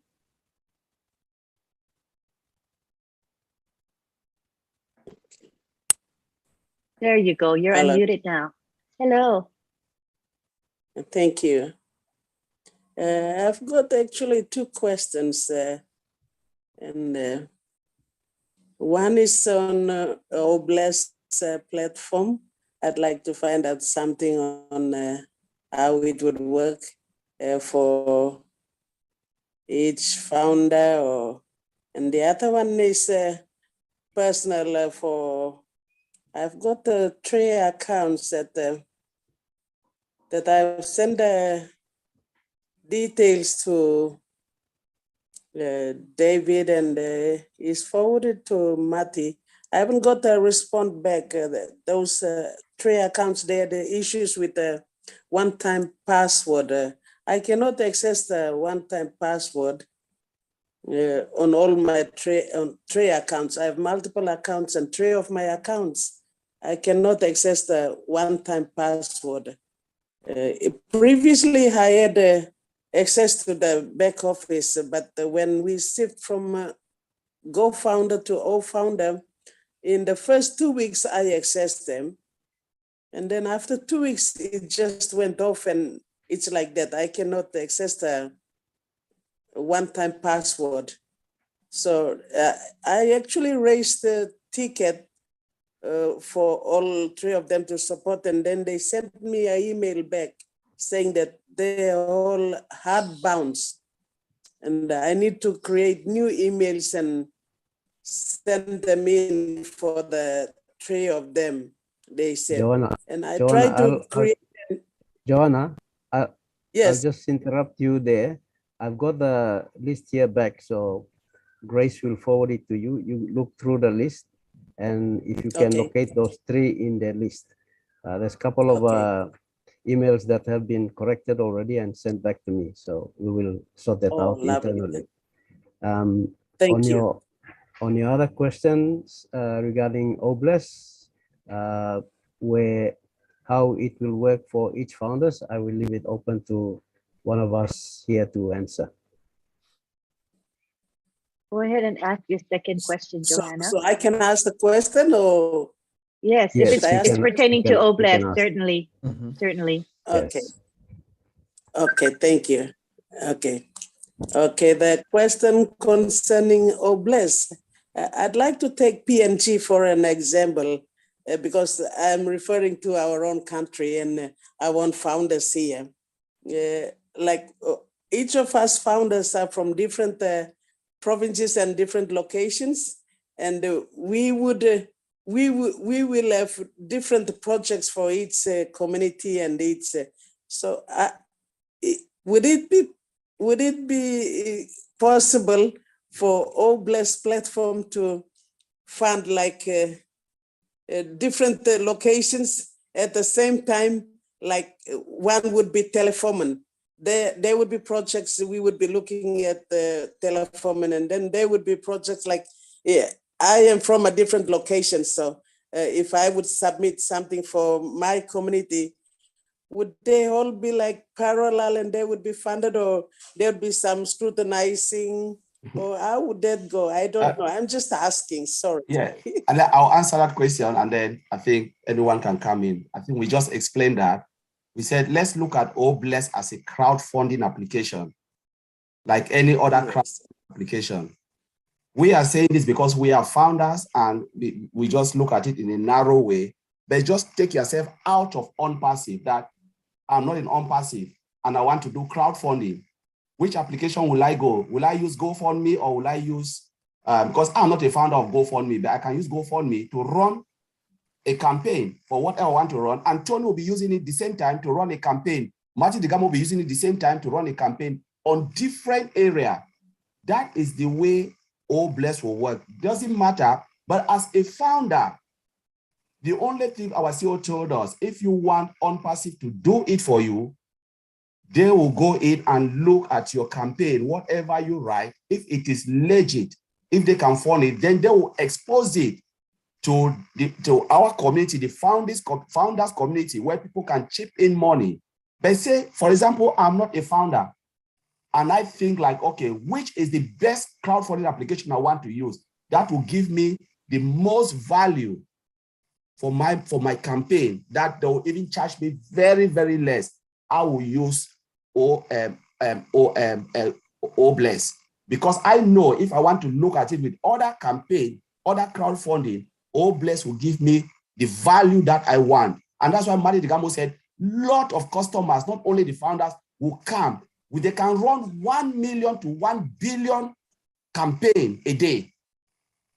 Because sometimes you don't know who is doing what somewhere. And that's why we're talking about looking this application and say it is massive and huge, because the amount of traffic that will be coming in, hitting our database, money moving out, in and out, people taking money to run whatever they want to do in their communities and their countries. So in New Pakistan, maybe you can have even thousands of campaigns. It doesn't matter. But if it's legit, approved, it will be exposed to the whole world. And as Martin said, there are people who has money, who are looking for where to put that money that will give value or reach the common people. And when they look at people, they say, wow, this is really beautiful. Let's just throw everything there. They will come in and do it. So it doesn't matter how many campaigns you want to run a day, as long as it is legit, it's open for everyone, not only for the founders. And that's the beauty of the product. Wow. Wow. Thank you. Amazing. Wonderful. Amazing. Oh, wonderful, wonderful. Johanna. I love it. Yes, Yay. thank Yay to Ash Mufare, yay to Unpassive, and yay to Oblast. What a fabulous product, huh? Thank you so much. You. Did we answer all your questions? Yes, I'm more than satisfied. Blown away. That's wonderful. Be sure to come back again and ask more questions. All right. Thank you. Thank you. I love our topic. We're staying right on topic on Oblast, the product itself. So let's keep it going. And we have now Tony Monk, who would like to come down and talk to us. Thank you, Lynn. First of all, I want to thank all my brothers, the tech guys that are here explaining the products, and oh bless, you guys are amazing. It's late where some of you are, and you're here with us, trying to answer our questions. I pat you all on the back. You guys are amazing. You really are. With oh bless, it's one of our products that is the correction to the corruption. Why do I say that? Because 100% is going to the causes, 100%. Okay. Today at the event, earlier today, when Ash put on the event, straight across the Burj Khalifa, oh bless came up. And I got emotional because what I thought of when I saw oh bless, I thought of Chris Johnson and the angels and what he's trying to accomplish to alleviate human suffering around the world. Oh bless is going to be huge. It's going to help a lot of people around the world. And I am just very fortunate to be a founding member that is involved with a company that's going to be the correction to the corruption, because there's a lot of corruption out there. All these crowd funding platforms that are out there, as far as I'm concerned, they're corrupted. Oliver brought up a good point. We're going to put them out of business. We are going to put them out of business because the majority of people on the planet, they want 100% of their money to go to their causes. They don't want these crowdfunding platforms taking, 30%, 40%, or whatever they take these days. So we have a good system here. Oh bless is going to be a blessing to the world. OnPassive is amazing. I am just so fired up. I've been fired up since this morning. And again, guys, thank you so much, my brothers. You guys are fantastic. And like I said, Collins, remember when I said to you, try to explain the technical part of it as if you're speaking to a 5-year-old. And you know what? You guys are doing that. You're doing that. You're actually explaining it in such a way where all of us can actually understand what you're talking about. And that's absolutely amazing. I pat all of you in the back. Thank you so much for being here, guys. I love you guys. I really do. Thank you, Lynn. Back to you. Thank you, Tony, for the acknowledgement. We appreciate you and your involvement as well. At this time, I wanted to ask a couple of questions that I have as a layperson related to the discussion we've had. One of the concepts that came up tonight was a pen test. And I wondered if one of you could explain in simple terms what a pen test is, P-E-N. Thank you. Okay, let me grab that. It's pen test is a short form of penetration testing. This is a form of security testing that this is a form of security testing that you hack the system, and for what I know, not that I know, I want to assume that our CEO got that also. It's always done by a third party, and it's done manually, and can also be it can also be automated. A penetration testing is when you hack the system, you protect, you hack, you protect, you hack, you protect, up to the point that you know that the system is well secured. Is well secured, then you say, okay, our system is fine.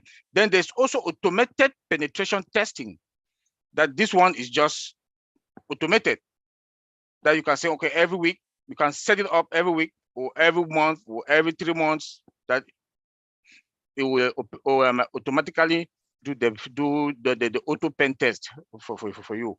But mostly the most secure, the most serious one is the one-time pen test that is being done annually. That one is a heavy one. It takes months because you hack the system. You hack and you protect. You hack and you protect. You hack and you protect, up to the point that we are sure that the system is well secured. So let me just add a little bit, Oliver, well spotted. So it's just about testing the vulnerability of the software. So sometimes, software are more vulnerable, database vulnerable. Any little thing, your data or your information will be exposed. So when every time they're building a software, one of the last tests they do is penetration testing. So they had the software, as Oliver said, to test the vulnerability, to see how vulnerable that software is reliable to attack. And the moment they discover the vulnerability, what we do, as Oliver said, they fix it immediately to make sure it is more secure. So you hack it and then you secure it. You test the vulnerability, check it, and then you secure it. So it's about vulnerability. And that's why it's a very, very important process of testing the software. You cannot build a software without testing the vulnerability. And that is intense testing. Yeah. I had no idea. So do you do that like forever? I mean, it's not like, okay, we tested, now we're good. You always have to keep testing the product over and over? Yeah, so you add more information, you have to do vulnerability testing. So as the software grows and grows, as we said, grow to maturity, remember our CEO said, we will always add value. We talk about value. Value is about keeping the product at the top. Every time you add new functionality, you integrate it. What you do is you test the vulnerability to see how vulnerable the software is exposed to attack.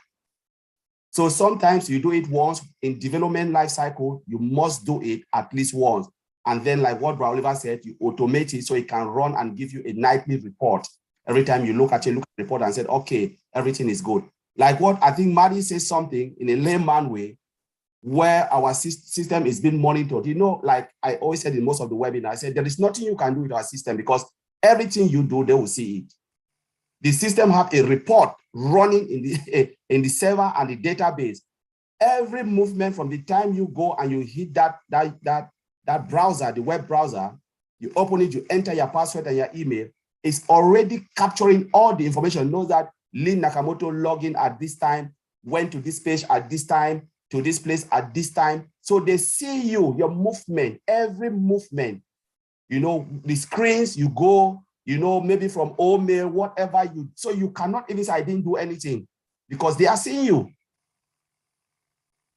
And that's why when our CEO came out and said, we got them, it's because AI is running behind and it's capturing everything. And they have this report, they have all those audit and log tables, giving every information. So is it kind of like, say you have a house and then you have burglars that trying to get in. They try to get in through the front door, the back door, the windows, maybe through the chimney, whatever.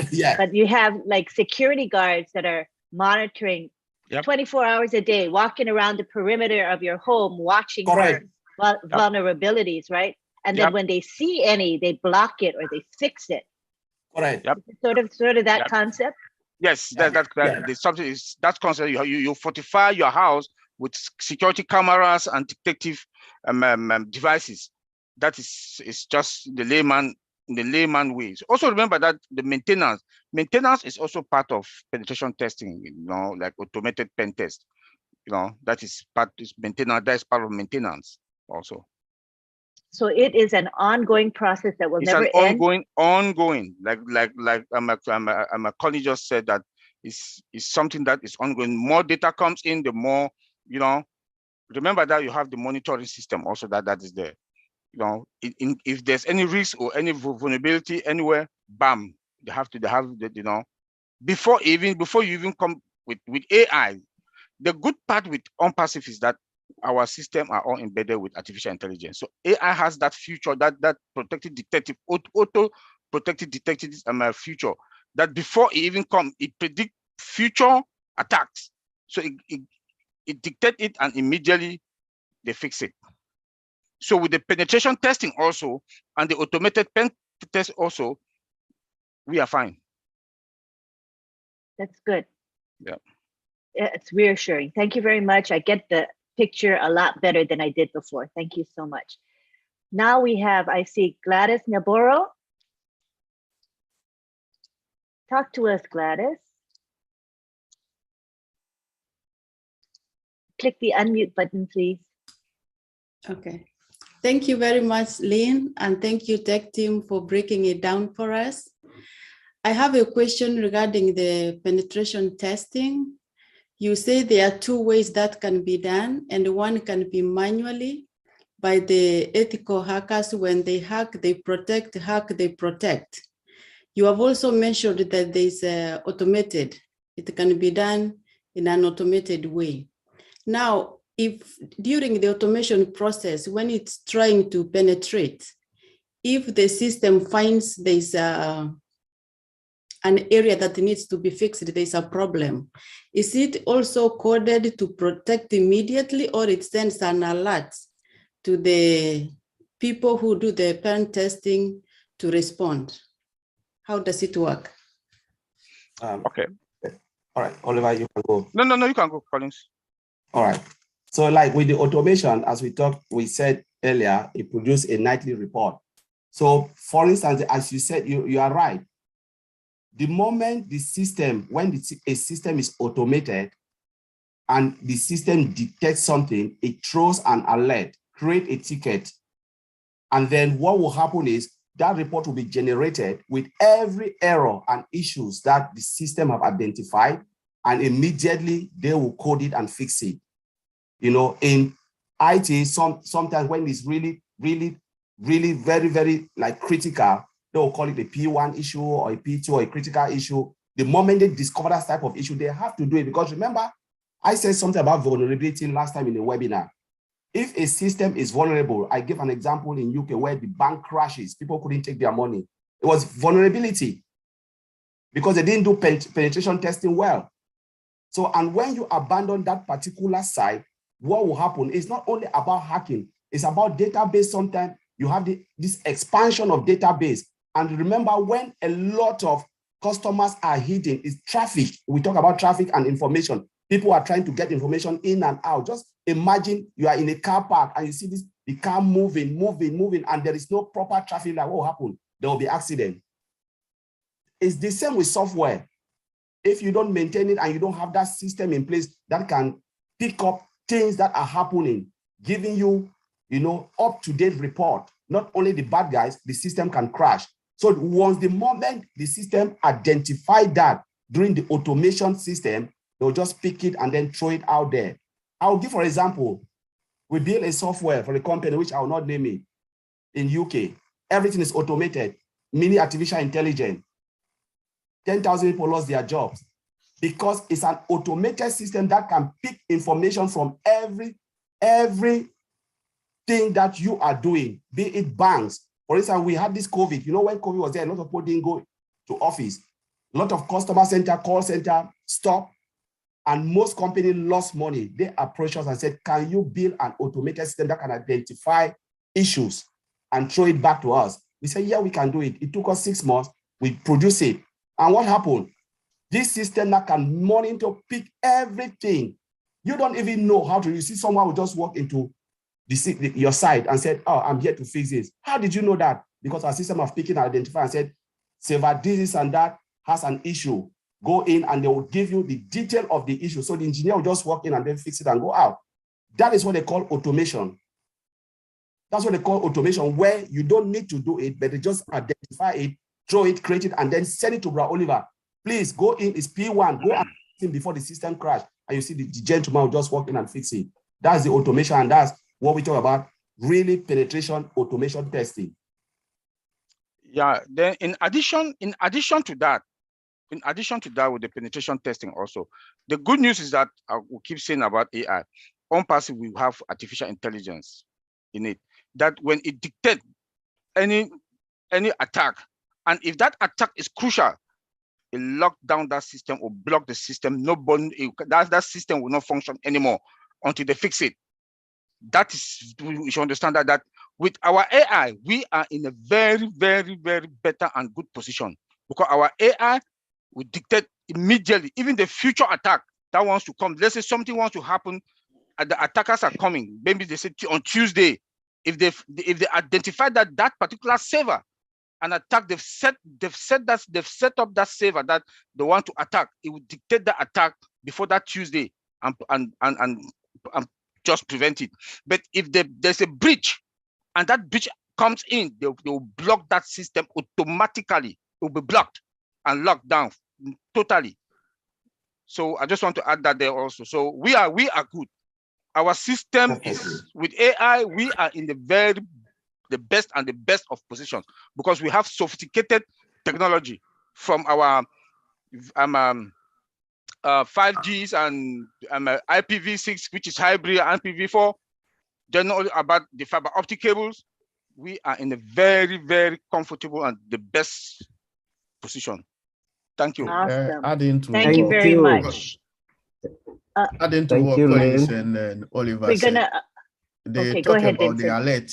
Collins said about the alert when automation happened. The alert, let me break also that little part down. The alert is like when you are driving your car, you know, the dashboard. If anything happened in your car engine, you will see the alert on your car dashboard. It was saying that maybe you have a petrol issue or you have this. It's similar to the IT issues when the automation system, they send you the alert, and then the alert will give you the indication to go to the engine and then fix the car. So it's the same thing, the software the system as well. So when you get the alert, you go directly to that part of the system. If the alert is okay, maybe you have your petrol, you are running out of petrol from your car dashboard, you go and fill your tank so that the car can run smoothly. So it's the same thing. So the alert, this is how also the software alert works, the same system. So you give you the indication of what happened to your system, and then the engineer can put his hand in and fix it. So this is how the automation send it. Automation work in the way that they will run everything automatically for you and then send you all the alert, anything you need to do to fix the problem. And then you will go and fix it. The automation will not fix it. So information, the automation will give you the indication, the alert, and then what you need to do and then fix the issue. And then the engineer will go and fix the issue and then the problem. This is just a little part I'll add to what Colin said. Thank you very much, Vincent. I hope that answers your question, Gladys. Are you content with the response? Thank you for asking that question. And now I want to give the floor to David Bakau. Thank you, Lynn. And I'd like to welcome our beloved CEO, Mr. Ash Mufare, who's decided to join us in Papua New Guinea. Thank you much, Ash, for joining us. We humbly welcome you, and please, we want to leave this opportunity to you to share with us. Basically, you're doing marketing in Dubai for the company and bringing OnPassive to the world through Dubai. And we were so excited this morning to see Obless being put on spotlight this morning. And you know, it's very, very comforting and emotional to us when we see Obless, because this is the platform and the product that is going to help a lot of us here in Papua New Guinea and all the minority countries, as you have mentioned this morning. Thank you, Ash. Please come on and share with us. Thank you, David. I appreciate that. And I think I didn't have enough earlier today. So thank you for the extra.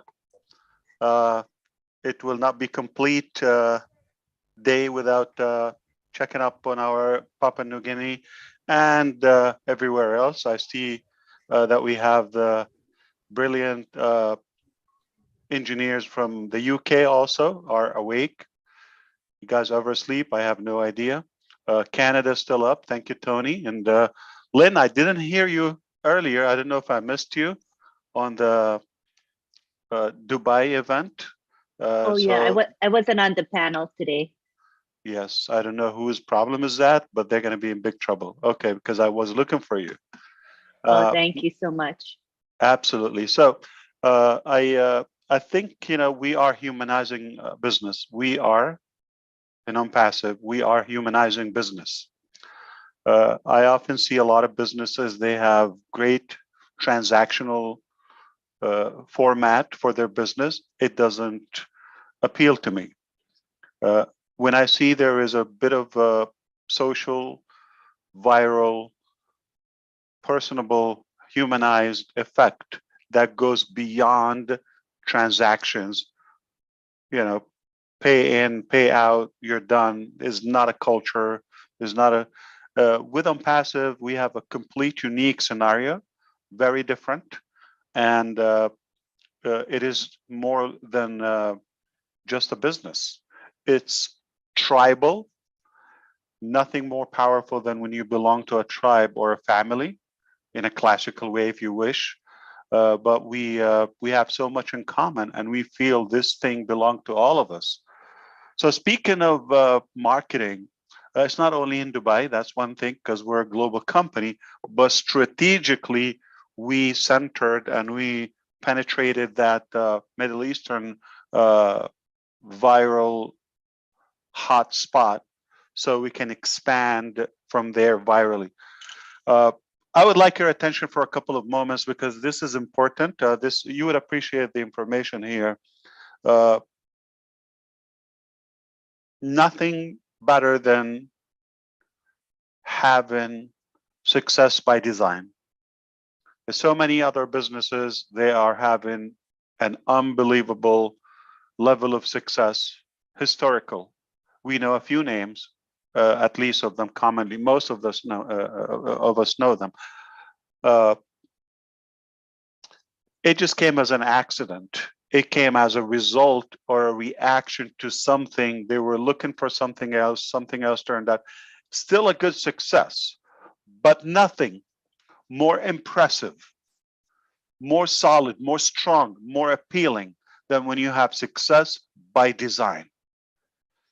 You are commanding the steps around you, the steps ahead, and that's exactly how it happens. So let me get your attention on one thing here. I have seen companies, you know, I constantly try to observe companies and their ways of whether failing or succeeding, or when did they do good, and when, and that's a good thing. So somebody was ahead of you in that direction. I have seen companies or businesses or ideas, individuals who come up with an amazing product, valuable. It could be a small physical product, it could be a platform. And then they realize they have something in hand, and now let's form the business. Now let's see how can we market it, or figure out the budget or staffing, or how do we go. That's why you see so many new startups. They are brilliant products. They're definitely disruptive or usable at least. They go to lending and loans options. They go to Shark Tanks or those business programs, seeking that advice. We have something, it worked, but what do? How do we market? They look for the advice, they look for the strategy, they look for the plan, they seek for the budget, obviously more capital, and mainly marketing. So that's why they try to have somebody more savvy or a public figure on board to save up the ship. I have seen companies who really put the effort on the marketing aspect, but they don't have anything that is worthy to sell. So it gets a lot of attention for the wrong reason, no idea how. It just goes viral. It's a very short lifespan. Now, I want you to put the two together, okay? That's where on passive is a done deal. We know exactly what we have in hands. And we know the importance of marketing, the importance of budget, the technical preparations that my brothers are talking about here, okay?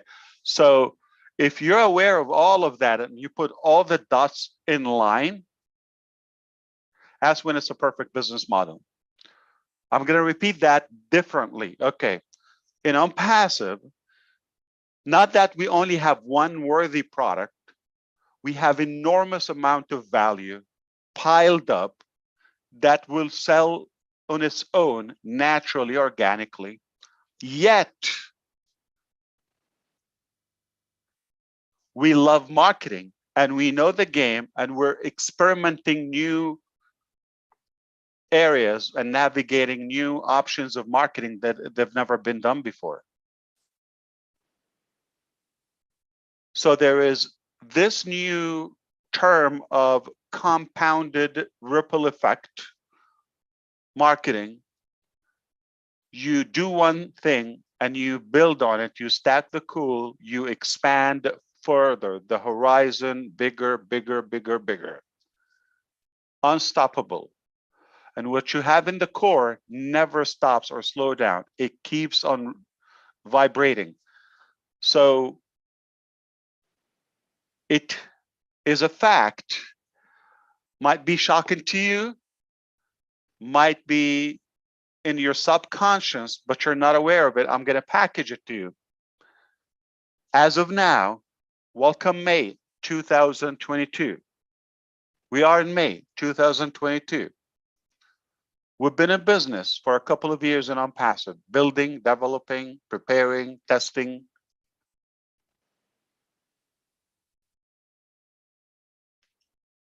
And we are just starting our marketing. Up until now, it has been only a word of mouth. We got a little over 1 million people, and it's only been a word of mouth. Belly to belly, friend to friend, you know, here and there. Can you imagine now? That is one lane of our marketing. It will continue because now we have more people who will tell the story, okay? They have better things to talk about. And it's easier because we have the offices, we have the evidence, we have the vision more clear now. And now add to it companies' efforts. Add to it a well strategic, organized, articulated, massive marketing, massive compounded marketing strategy. And it's not one thing. Everything we do is unique, disruptive, and we don't do it just on the surface. We go very deep, we go very, very broad, okay? So anything we do it to the extreme. We leave nothing, okay? So if you do the math, got an enormous amount of value within our products lines, more to come. It will continue. Up until now, 1.3 million people, just a word of mouth. Companies been testing slight marketing options so far, now getting heavier on the marketing. It will not end, it will compound. Whatever we build, we don't take it away. We keep it, we build on it organically and permanently. Even if we are successful to where we want to be, we will not stop the marketing activities.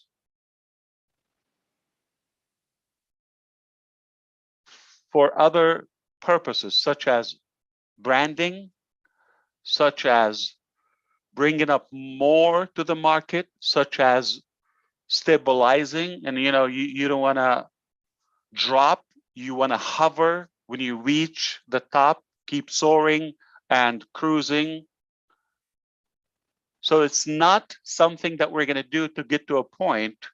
It's not temporarily. This is permanent. It will only compound. You're not going to see a flash by effort and next month it's gone. Then we have a plummet and then build back. Whatever we have, it stays there. We stabilize it. So there's no I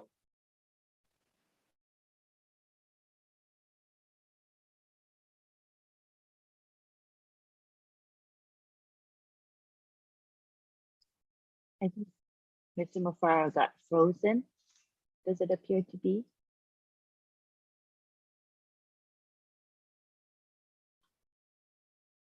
Maybe he'll come back in a bit. He'll be back.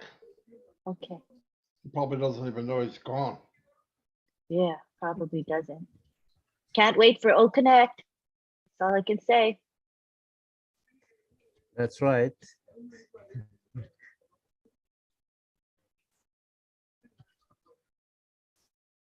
He'll come back in. He has nice gems of knowledge for us. We don't want to miss on that, do we? So we be patient. He'll come back in.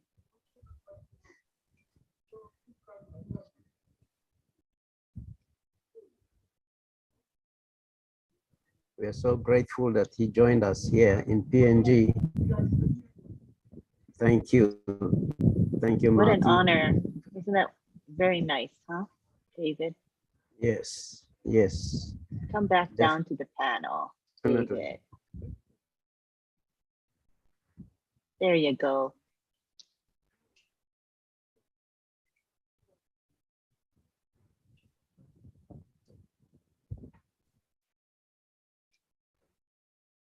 You'll be back. So, oh, Chris, are you trying to talk? Wait, you know what, Chris? I'm gonna make you co-host because you can't unmute. Okay, wait. Okay, there you go. There you go, Chris. What were you saying? You were saying I something. can't say nothing. I'm locked out. Now you can. I was saying it looked like Ash was in such deep thought that he just froze, like he was thinking. He was just thinking about it. I'm thinking, let him think. Hold on, he's gonna say something. Let him think. He'll be back. He never likes to leave anyone hanging, so he'll be back. Yeah, he'll be back. Thank you all for being here. And we hope that you've gained some knowledge through our IT professionals tonight. I had some good questions from the floor. Tony, you want to go ahead and ask your question? I know you're about to ask your question when Mr. Mufare showed up. Go ahead and speak. Tony. Oh, thanks, Lynn. Yeah, I might as well ask the question quickly before Ash comes back. And yeah, this time I have a question. And this question is for the IT guys, mainly for Oliver because he's in the security part of it.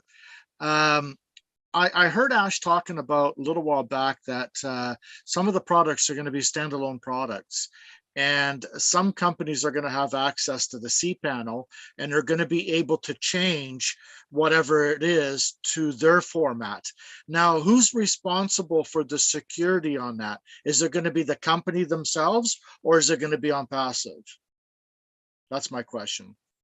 Thank you. We'll have one of our tech guys respond. Let me come in and then Vincent and Oliver will chip in. You know, when we're talking about our products for Mr. Ash Mufare, we're talking about all our products are web application, remember, provided by OnPassive. So what other companies are doing, if they come in, if they are not founders, they will come in as customers. With customers, what will they do? They will subscribe and they'll be paying month after month, or they can say, okay, pay every year, like most company, IT company, my company, they always do that. You know, they go for a product and they pay yearly. So the security is on the side of OnPassive, not their worries, because you have to send those who will train them, like they send us, they'll send some expert to come and train us how to use the product. And then anything we want, we have to contact them. So the security is on our part, OnPassive. So we make sure, because if we don't secure it, what will happen? They will run away and say, you know, the product is rubbish. So we have to provide everything, the security and everything, so they can use our product, you know, whatever they want to do, and they'll use it smoothly. The moment that guarantee of security is there, nobody will want to leave. Okay. Okay. Thank you, Brother Collins. Before I put a bit input and then we pass it to Oliver, the security man. So the security, every company have its own security, and then we have external security. So the external customers, so when we are dealing with people coming from outside the company, we have external customers. We create also security for them. Even in our Active Directory, you know, the server where we have all the information, we have a customer, we create an account for them. So they use our account to work with us. So we have the external guys. So this is how we work. So we have in employees, we are working for on passive, or we are on passive guys. We have our own account, building our own Active Directory. And then the external guys, they have also the account in our system. We put the external people. So they don't have most of privileges we as employee have. They have a limited access to our system to do the limited job they are in for. So this is how we work. So we have inside and outside guys. So I'll leave to Brother Oliver. Yeah, hi, yeah, thank you, Tony, for that question. We should remember that our security, let me assure this, our security in OnPassive is tight. It's really, really tight. And before any company will do business with us, they have to perform their due diligence. Their due diligence, one of the most important things when you want to do a due diligence is to make sure that where your data will reside, has to be very, very, very secured. And that is the due diligence that any company that wants to perform business with us has to take that first into consideration, that the security controls are in place, the security posture of that data center where the security is going to reside is well secured, encrypted, at rest, and encrypted in transit. So for that, we don't have any problem with that. We don't have, there should be no fear. Our firewalls are also there in different locations, well taken care of. Our data center is hybrid. The technology that is in there, fiber optic, I keep saying that, IPv6, IPv4 hybrid, we are fine. Thank you. Thank you. I think we have Ash That back good, Tony? on. Thank you, Tony. That was fantastic. That please answered my question perfectly. and you can. Thank you so much, you guys. Sorry, Thank you, David, go Tony. ahead. Yeah, thank you. Yeah. Thank you, Tony.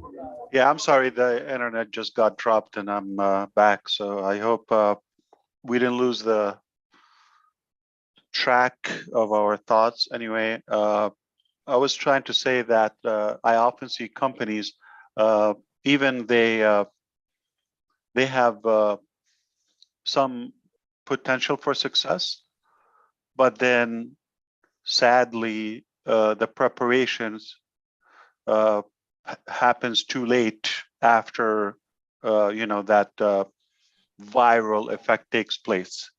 So even if they have a plan for a good product, but then if they have good flow, a good flood of attraction of customers, sales, if you wish, and they're not prepared at the human resources level, at the technical foundation, how ridiculous would it be for a company like OnPassive to have so many products, so many companies tied up in one, and then go to business, and then we say, oh, got a problem. Now we need to figure out this hosting thing. Now we need to solve these security issues. We are so blessed by design to have this pre-launch and the co-founders phase where we're able to test before we are out open to the public, where failure is not an option. You cannot figure things out back then.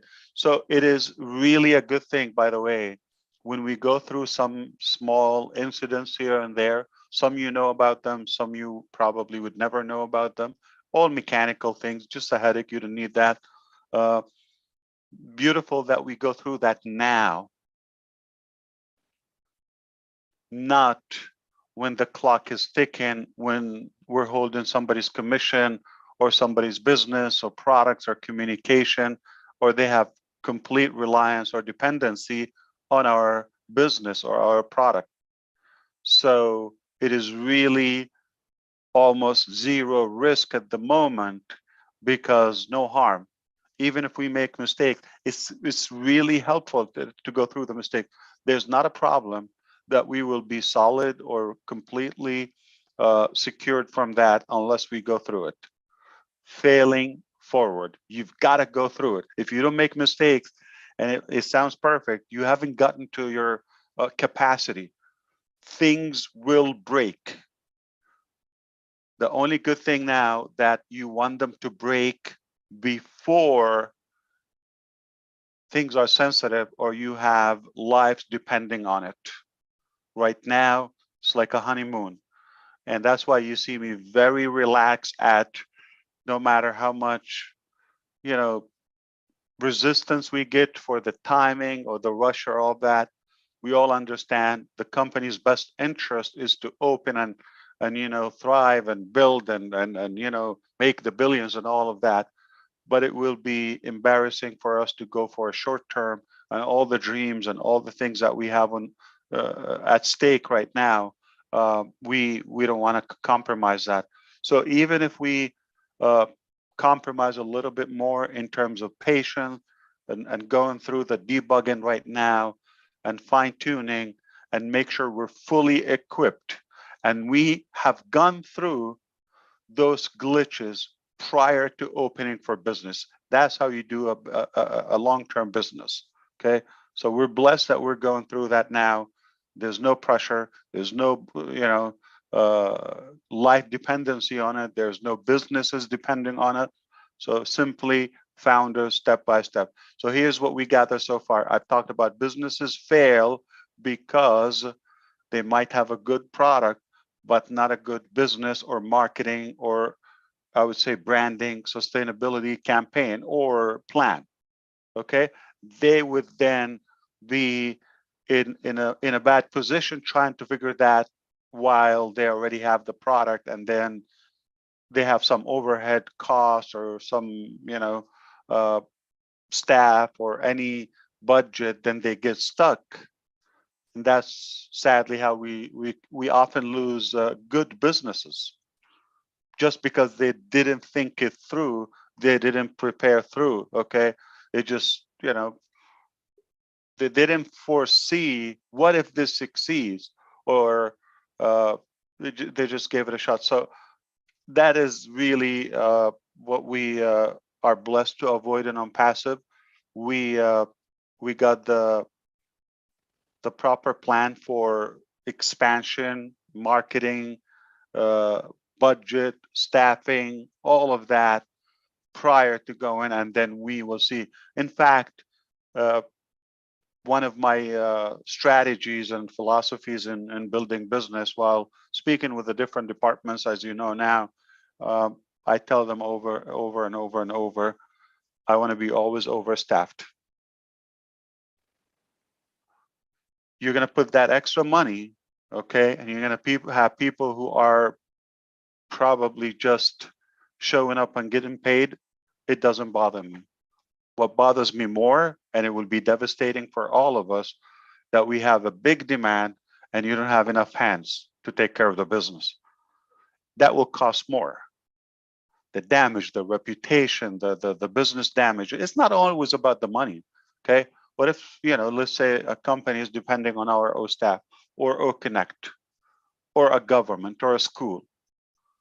And it just like, because OnPassive didn't figure out the business plan or the budget or the marketing and all of that. Now we have a lot of disturbance.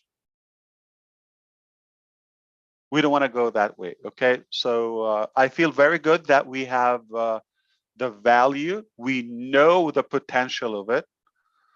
I feel very good that we didn't even have our market, to get oversaturated. Okay, this is literally a word of mouth up until now. Nothing, professional.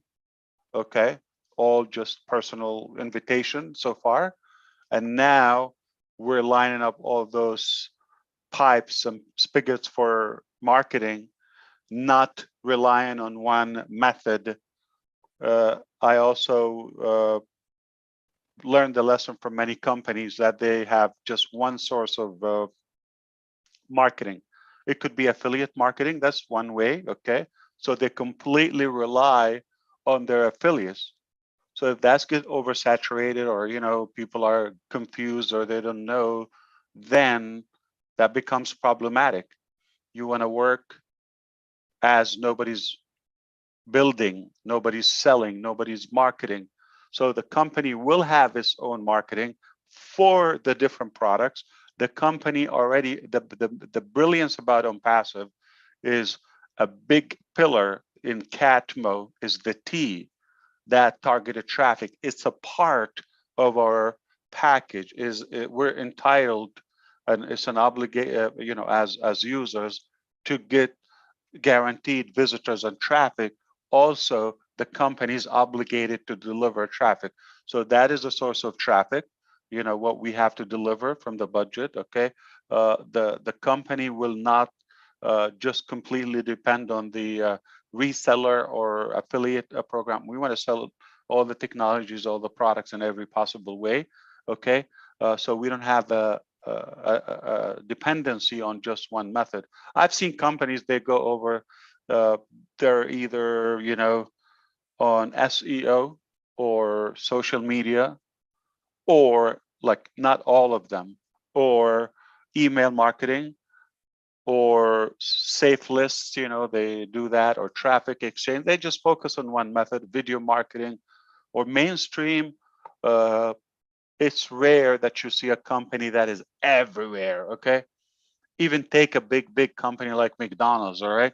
You might see them on every billboard and all of that, but I don't see them on YouTube, okay? For example, I don't see them doing like social marketing and that, digital appearance. It's mostly like mainstream and billboards and all of that. So it is different when we come to OnPassive. We leave no unturned stone. We flip every possibility of marketing and make sure it's activated permanently, not one time, not for a short time.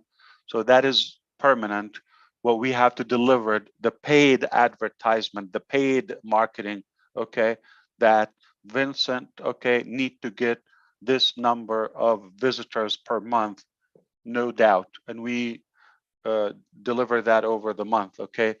Oliver has to give this, or he orders more. Tony, Len, all of you do that. So it is a part of the plan. So that's another source. Now add to it if affiliates or resellers get excited and they want to also have that extra. That's an add-on. But keep in mind the many different campaigns and the compounded campaigns. It just goes in like.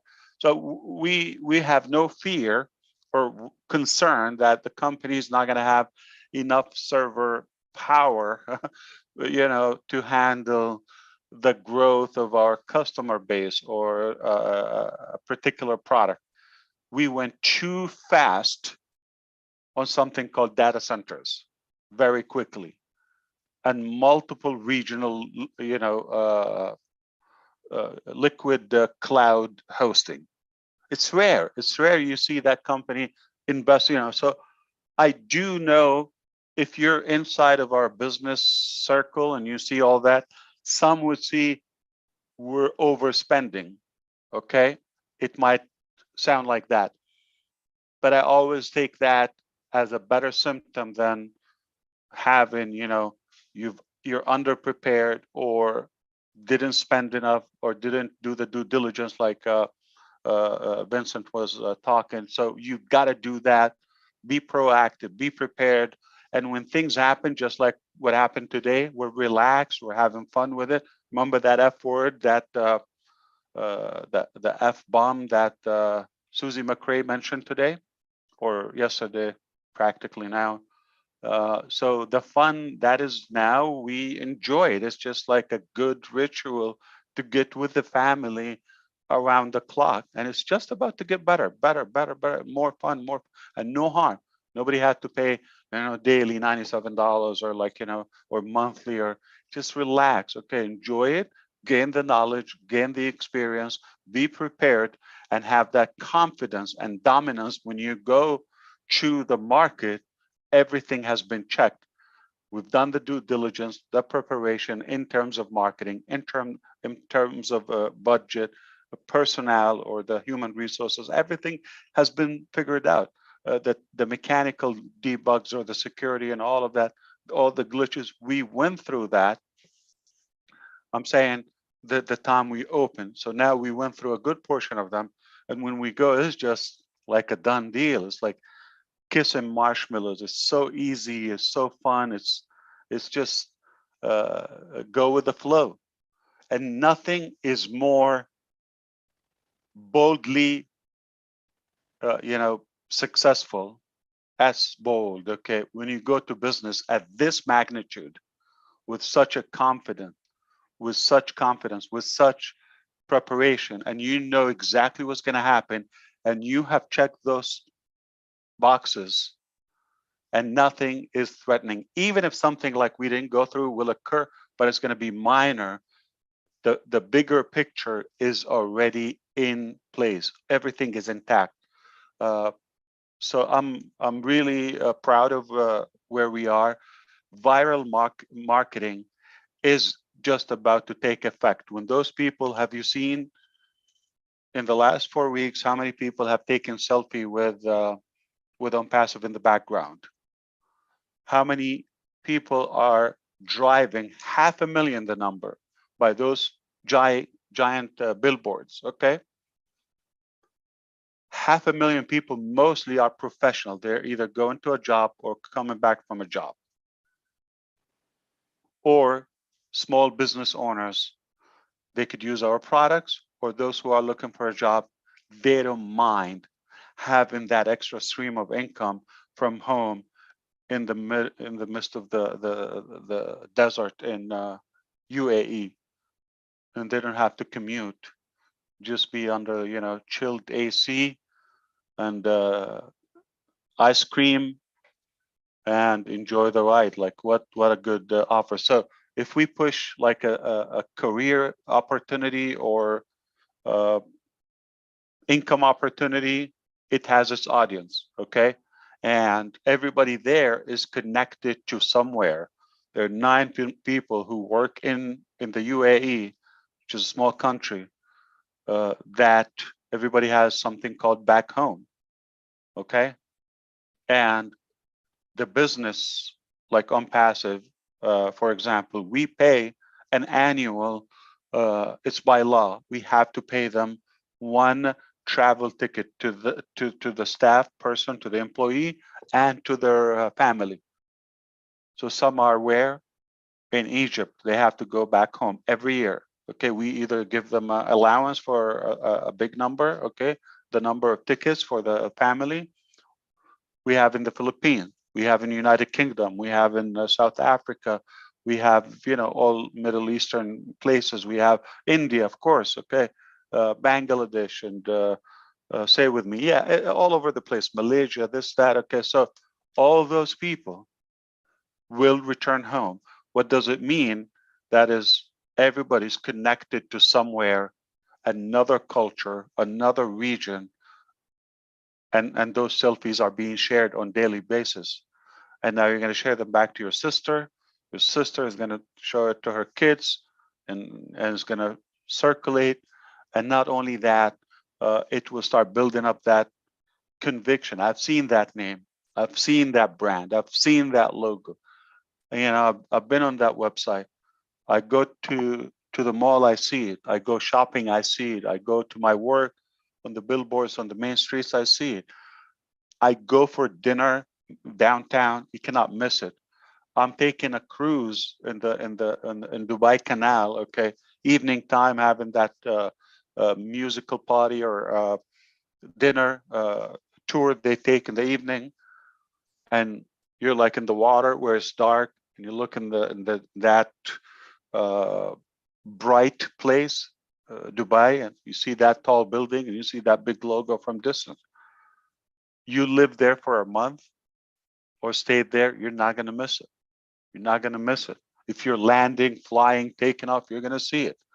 And that is connected. That is viral. That is viral. And then everybody will, where they post it, Instagram, Facebook, WhatsApp. Okay, that's what viral marketing is. You use the existing circle of people, personal, TikTok, whatever it is, but indirectly It's not about, we're not selling detergent or, piece of equipment that is just like, look at it, this is how good it is, these are the features, buy, done. We're selling more of a paradigm shift, a concept, a new hope, a new way of living. And it's not necessarily the transactional return on like short term or immediately. We're talking about, we're engraving that name and that brand in the minds of millions. So in a matter of a year, 2, 3 years, it just becomes so, it's a basic, so you do the work, okay, at a scale, but don't expect immediate massive results if your eye is on the long-term return, okay? So it's different, okay? Trust me, we can go ahead and have a small budget, okay? I'm really hoping that you would take this guaranteed, okay? We can put an ad where some places, whether it's a printed ad or email marketing or something, where you get like instant by a marketing campaign, like email marketing campaign to 50 million people, one of those big publishers, right? And today you're going to have 5,000, 6,000 immediate founders, okay? But that's transactional. When you stop it, there's no effect long term. We're reverse engineering. We are building long term. So when we do that, the foundations are, oh yeah, that now I know what they're talking about. Okay, so you don't want to over exaggerate, okay, on short term results and undermine and underestimate what could happen long term if you do it strategically, long term. Okay, not expecting the little thing, because plus we're not interested to have the traffic and on passive. So the timing is so cool. It's like so relaxed, okay? Almost in that,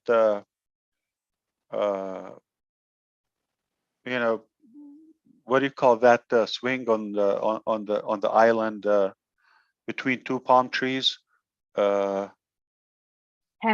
Hammock, yeah, the hammock. Okay, because I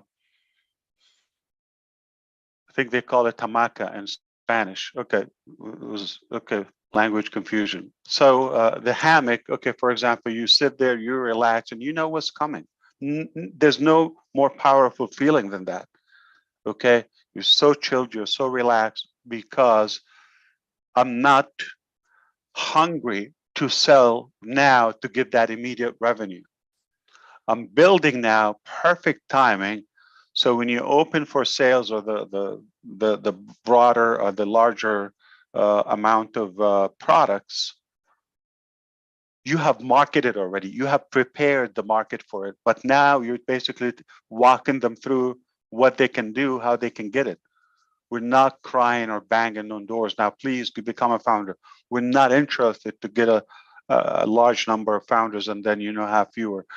Our interest is to have customers. That's the live blood of our business and any business. Okay, long-term sustainable business customers that they are aware, have been educated prior to making that decision, and now when they get in, they're long-term, they're committed, they appreciate the value, they appreciate the convenience, the time they save, they appreciate the budget, the cost of it. So it becomes a longer bond, a longer business sustainability.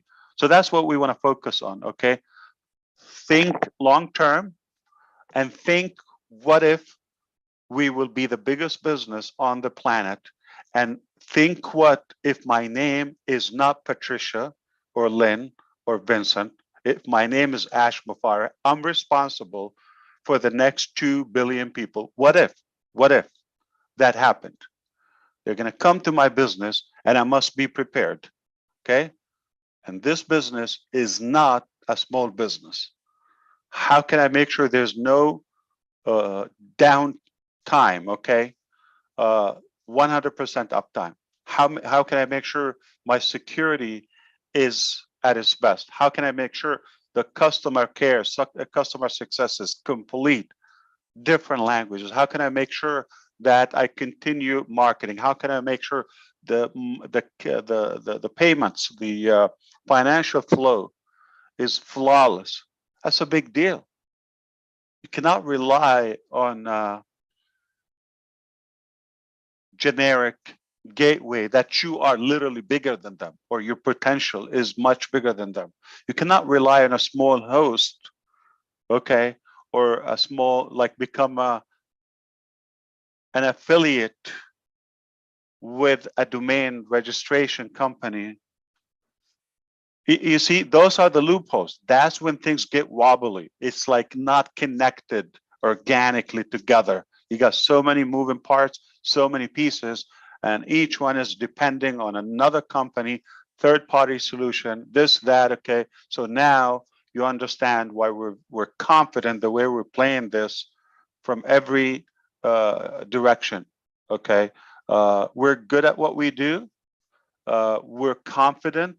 We are where we want to be. We don't want to be any faster, any bigger, any different. We are perfectly where we designed to be, and nothing more successful. Like this is the ultimate success, where you are in control of your destiny.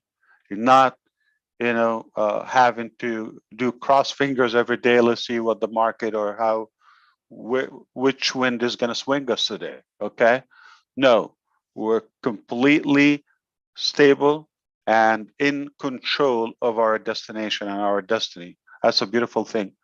You don't want to be in a better position. This is perfect. So that's my addition for today. I would definitely want to stay with the buzz about Dubai yesterday. It was amazing to see those many people. It was amazing to see how when we did a quick tracking so far from what we have, hundreds are already registering as founders, okay, from UAE, perhaps connected to other, regional countries and abroad. And it was so impressive and refreshing today to see there is a balance in the distribution. Let me clarify that. There's a balance in the distribution. We've had some big days in the United States. We've had some big days in Canada, okay, or Northern America in general. We've had good days in Hungary, Slovakia. We've had some good era, Netherlands. We've had other, countries. We've had big days in India and slower days in India, slower days in, Northern America. So it was kind of flowing, okay, ups and downs. But as of today, when we look at the growth, it is well balanced.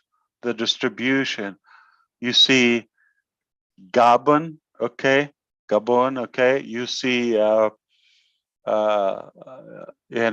Bahamas is kicking, Papua New Guinea every day. You see there's not like today or the 30th of April, it was hard to think, what about that country? Okay. And that made me feel this is how you control your business. Okay.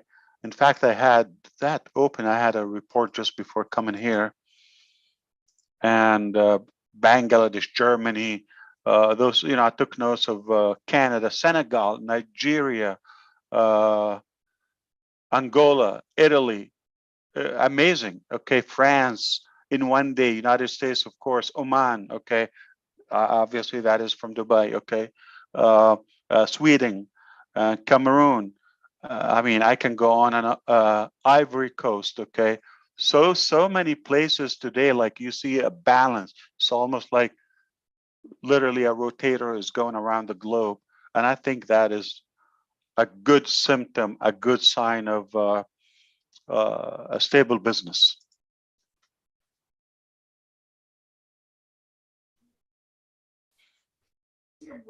Thank you, Ash.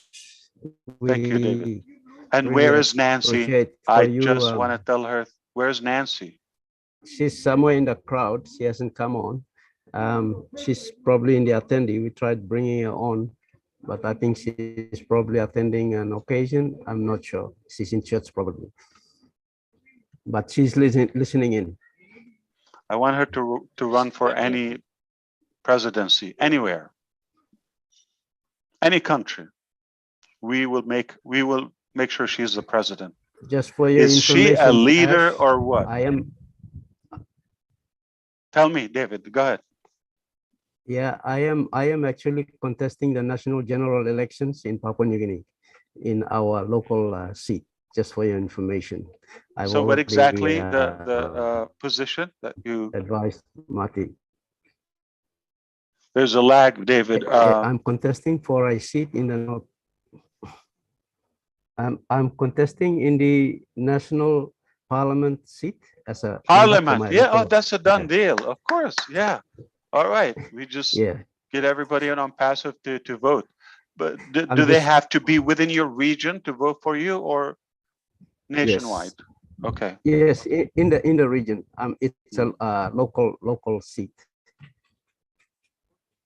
So can I vote for you or no? Yeah, you're not a citizen I wish we yet. can. We will make you a global citizen. I wish. Yeah, that would be beautiful. Yeah. Well, yeah, Ash, you know, it would be great to have you there. Yes. I want and it would be great for the community.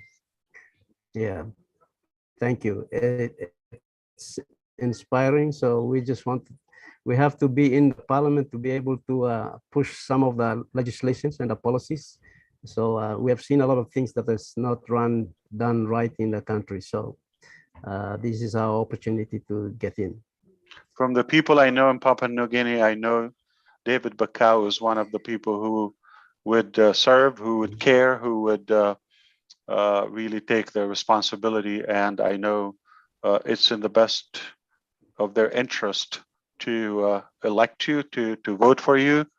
And it will be good for us to brag about, but don't become a big shot. You're going to still be a founder of Unpassive. You're going to come here, okay? And we're going to connect, and you're going to remember our names. I know you're going to be a big deal, but stay humble, okay, brother? Okay. Nancy is in the house, Mr. Yes, Ash. definitely. I'll be as I am. I know that. I know. I'm very sure, without saying. Yeah, Nancy, I just want to directly, if you are hearing now, thank you, Julie. Just really thank you. Like, you really got my blood, pumping the other night. That was amazing. I was listening from YouTube, and I just see, I see a lot of people everywhere, every day. You're just a quality leader. You're one of the finest materials that a leader should have. And you're made of gold, just like David and all of our beautiful and beloved founders in Papua New Guinea. We're honored to have this quality human being with us.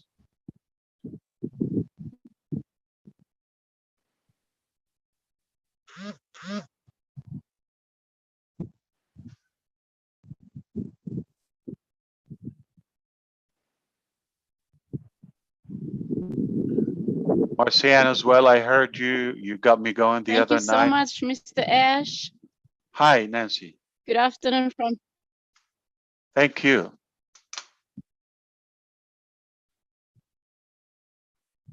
How's it going? There's a lag. I'm going to allow you to talk and see if the sound come through. Go ahead, Nancy, now. We can hear you maybe. Hello? Hello. Okay, good. Sorry, there's a really bad internet connectivity here. So we kept getting kicked out and trying our best to get connected back in. But otherwise, thank you so much, Mr. Ash. You always inspire us. And I'm so very humbled to get words of, love and wisdom from you. And I'm honored to be a founder in this company. And I'd like to say that you are one of the, not one, but I think that you are the man of the season. You've been graced for this season, and you are pulling us from every part of the world, from every tribe, language, tongue, and nations together in a focal point. You're just pulling us together to a point of eruption. I see that. I see that. You're pulling us to the point of eruption where there will be an explosion that the world is about to experience, and we are tapping. We are literally there. You can feel the heat. You can feel the hypes. The vibes are flowing. You can feel it in your spirit. And I'm so grateful that I'm part of this bigger family. On Passive is not only a business, we are a family. And we literally feel that when we get connected to our founders, family founders around the world, we always feel connected. There's no company I've seen that has the customers or the founders or whatever you call them in a company that get together like this and they pray for each other and they send love. And I mean, we've connected so much on a deeper level now. As founders, we see that we are more family than just Papua New Guinean, just an American, just a Canadian, from the Asian, from the Arab world. We're really family, despite of our backgrounds, our tribes, our culture, our religion, whatever it is, we are real family. And I find this here, and it has to take a man of vision. It has to take a man who can see the future. That's what I always believe in. We cannot go wrong if we see the future, if the future is in focus, and if we can navigate the present and see that we can. I see, Mr. Ash, you have carved a pathway that has never been done before. And so we are thankful that we can walk this path now. We can see. You've given us eyes that we can see. We can literally see. Like today, you've mentioned about, and Mr. Bakau has openly announced to us that he's running. We support this idea because we want to bring change to our nation. And if we can get it on a national scale, if we can have somebody in the government representing PNG and representing the world. Come on, PNG can be a portal for other nations to come into and impact this country, just as much as how much PNG can get back to the world and impact other nations as well. Like last week, we discussed about the Oblast. I made a comment and I said, I wanted to see how Oblast can come into the country and build infrastructure that can downstream, process all our natural resources. Our country is so blessed, we're so rich, but all our natural resources are going raw product into other countries. And then they're being produced into other products and then sold back to our country. And man, it's like a big rip-off over the years. So I personally applaud Mr. Bakau. I really wanted people to get into power now and change this country. And I'm so grateful, Mr. Ash, for giving us this opportunity that we can represent our country and we can also be a blessing. I see Oblast coming in and PNG export. That's my dream. Thank you, Mr. Ash, for your time and for being in PNG tonight. We love you. We appreciate you. Thank you so much. Always good to hear. Always good to hear, Nancy. Thank you so much. Absolutely, yes. I agree with you about like how we are true family. Like I wouldn't imagine On Passive without any one of you. Look at the names, look at the faces. It's a part, basic part of this massive movement. there's no passive without any single one of you. Okay. Yeah, they are free. A few people we can give away. We can exchange them for nothing. Just God's blessing and subtraction. But the majority, like especially those who are here, look at the names. I mean, it wouldn't be the same. I don't know if it would be possible without any single one. We make it exactly. I wouldn't wish for a different quality or a different type of foundership. This is exactly what makes us the quality of our leaders, from Nancy, David, and the rest of us coming together with such a good heart. And I love that we all transitioned. You know, we have a natural gradual transformation collectively. Yeah, we came from different backgrounds, all that. It took us a while to settle and have that clarity and that connectivity, all on the same mission, the same direction. And we're just like becoming to understand, like we're seeing the big picture. We're focused on long term and big picture, versus in the beginning we wanted things to happen quicker, faster, short term, because we didn't see the different aspects of the business. We are definitely one of a kind in this space, and we are indeed setting records at the moment. Just the 4 weeks of marketing in Dubai, in one city, is already a record. Can you do that with more marketing activities are happening and will be added in the coming weeks and months for a longer time? I mean, if there's such a thing in the World, Guinness Record Book, if there's such a thing about marketing, we should dominate that. Yeah. Like, when it comes to cost, when it comes to the broadness of it, the uniqueness, the new ways of doing that. Trust me, the next two main events, I'm not talking about the regular events, more phases that we're talking about, the 28th of May, first half of June, all those new forms of marketing, again, they will make you say, huh? What is that? That's like different ways of marketing. I have to tell you something, okay? Even my wife today told me, you're a marketing genius. I couldn't believe it. I hear it every day, but for me to impress her, she knows marketing a little bit, okay? And she just said, look at that. Look at that. You see people, they're taking pictures. She said, oh my God, look at the timing. You could have done it yesterday. Why did you choose today? It's amazing because, we get the behind the scene reaction, okay, more in depth. So we see how it's perfectly working as planned. So, and again, she's very proud of every speaker. She was impressed again, and she just loved every speaker today. It was really, like I said before, reassuring.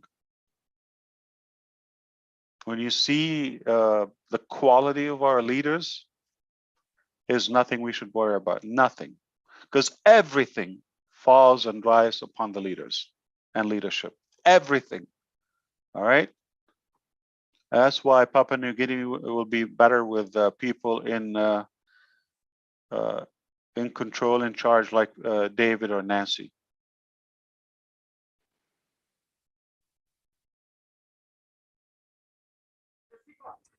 Thank you, Ash. I just wanted to echo. You mentioned when you were closing off the webinar, your speeches in the webinar last night or this morning for us. You mentioned that Papua New Guinea and the smaller nations, the smaller nations like Papua New Guinea would become one of those richest, black richest nations on the face of the earth. Your statement actually echoed what our Prime Minister mentioned when he took over office in this term of parliament. And he actually said he wanted to make Papua New Guinea one of the most black richest Christian nation on the face of the earth. So your statement has basically cemented that, and we believe that. We believe that. That's why it has given us a sense of purpose to be able to play our part in looking for an avenue or where we can be able to contribute individually towards that vision. And that's how we found On Passive, and we brought it to Papua New Guinea. And, Susie said the word F, fun, and Julie said the word or the letter B for blessing. Yeah, B for blessing. And I want to say G for the word, describing On Passive. On Passive is a gift to us. And I believe every founder will be able to resonate with that. On Passive is a gift to us, especially in Papua New Guinea. It's a gift, it's a blessing. Thank you. And we enjoy it. All right. So FBG. Interesting. We have to add more so we can make it rhyme. Yeah. So by all means, okay, David, so just want to clarify, okay, it's not like On Passive is going to work in Papua New Guinea different than it would work in Australia, right? Or Germany, or it just because of the business model as we see or foresee On Passive as a wealth equalizer, okay? It is no secret that brown people, or nations of brown people dominant, economy is usually, not that great. Okay. So it is a fact, not that we want to differentiate or do that, but it would be an honor for On Passive to have such a formula that works exactly in Kenya as it works in Argentina or Canada or Netherlands, okay, without any bias, without any discrimination. So that is, what I feel because of On Passive. And of course, the thing is probably in the back of my head is I don't think it's a bad thing for us to be more compassionate with countries in need. They need almost like a stimulus plan, a faster rescue plan. So for example, a place like Haiti, okay, when they go through the national disaster or catastrophe, like the earthquake they went through in 2011, example, like, they're beaten up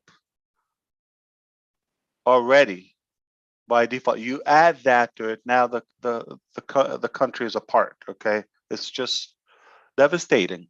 So there's nothing wrong of you having a specific campaign like the one we're working on some African countries, just providing at least clean water for now. Then we talk, okay? So those are basic. So at least to get them to the ground level, like Papua New Guinea, have them have a good stable internet, good electricity, good, safety, okay?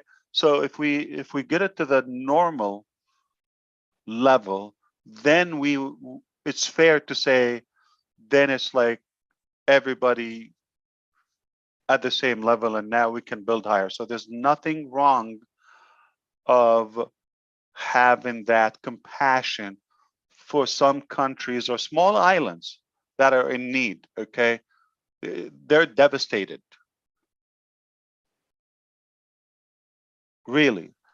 So just don't take it as like we're picking it. It just where the need we go, okay? Yeah. And that's why, in fact, when we talked about Oh Bless session the other day, we talked about we want to flip the picture. I want to clarify on the record, I wasn't talking about everybody to invite one as a founder. That's probably too late, okay? I was referring like, in the business, set somebody to have a business, to have the tools, have a device to operate the business, help them with a bank account or card or some way to, run the business. It's a small business in the beginning.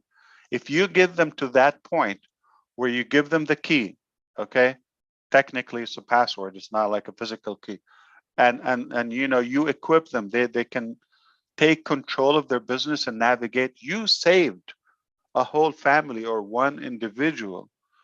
And them doing that and allowing the company to help them promote and to market and help them, with the automation that our brilliant brothers talked about. Okay, so that's how we can all go on passive technology and the replicated work that works for all of us equally. Okay, so I believe it is just a fair thing to be more compassionate with the little guy, with those who are in need, that like struggling with the daily basis. Like I would definitely feel it's Gianna's here, I believe. She's with us. I'm hopeful that she doesn't mind, just like so for example, herself or engineer Mike, I think, who helped him with the accounts, I believe, invited him with, I'm talking about Mark, we talked about the other day, the gentleman in Philadelphia. Right. So is it fair to expect that engineer Mike is okay? Let's pull Mark, have him situated first, then we go to everybody. Like, we're not going to go to engineer Mike and GN and no, we're going to do it together. But at least those who really need to be pulled up quickly, there's no problem in giving them a priority if we can through Obless. That's what I'm saying. But again, not as founders. I'm talking about this is not for what just happened. I'm talking about moving forward. It's okay to give an honest hand to those who are in severe need for that help instantly, and then everybody else.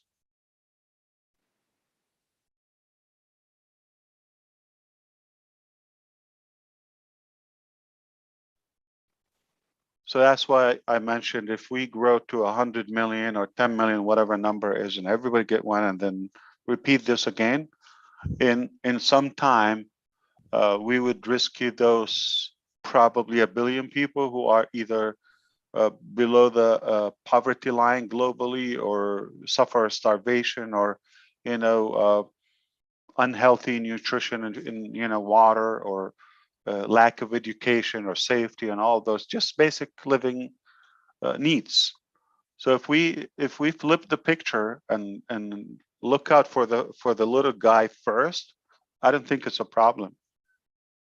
But it's not taken away. Remember, those who are in already, those are benefiting along with that. So there's no problem of. So I just don't want anybody to misunderstand. When we talk about these small minority nations, okay, with almost no allies, okay, because they're not that rich.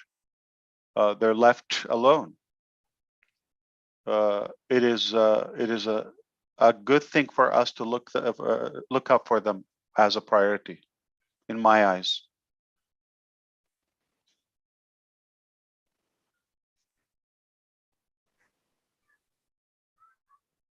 Thank So you, Ash. France will take the help from on passive, but I don't think it is as severe as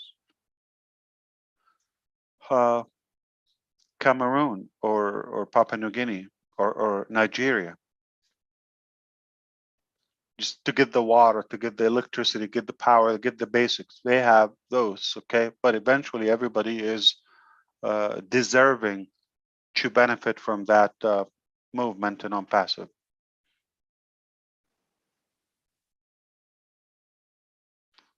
if something is obvious about the unpassive character, is unity and equality and just like one race. It's very obvious. It doesn't take a genius. So I don't think we need to get to clarify every time. What we say is just, you know, due to the facts and statistics and reality.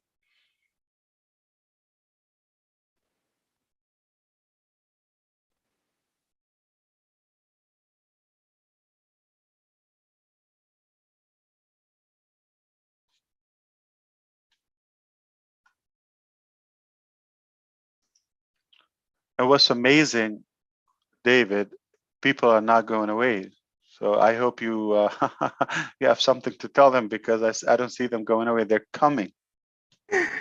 Yeah, in fact, the number is growing now. I can watch it on the screen. Everywhere on Zoom and YouTube and all of that. So I think, let me make some coffee now. Okay, Lynn, you want to invite some people to speak, or have their appreciation mentioned here? Arnold Lakamanga, you want to make say something here to our CEO?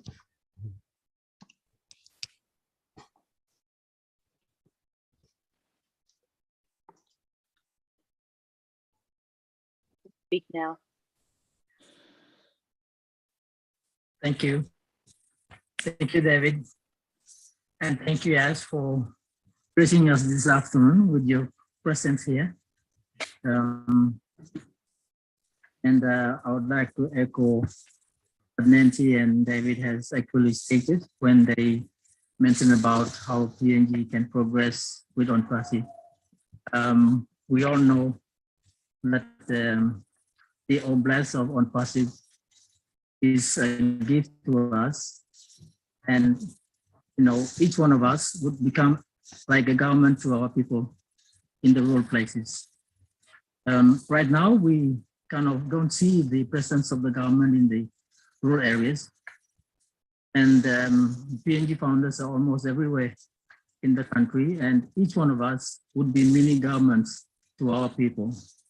And we believe that ONPASI will back us up to provide the services, and we will become the government, and we would not even require the natural government as it is now.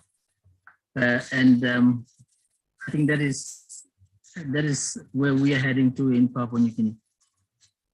We become the government, we provide the services, and the people will not harass the government. And in doing that, we will probably make the parliamentarians see that they're not actually significant to our lives. Right now, most of our leaders see as if they are gods and we adore them and they can do whatever they want to. And we kind of stand back and can't do very much.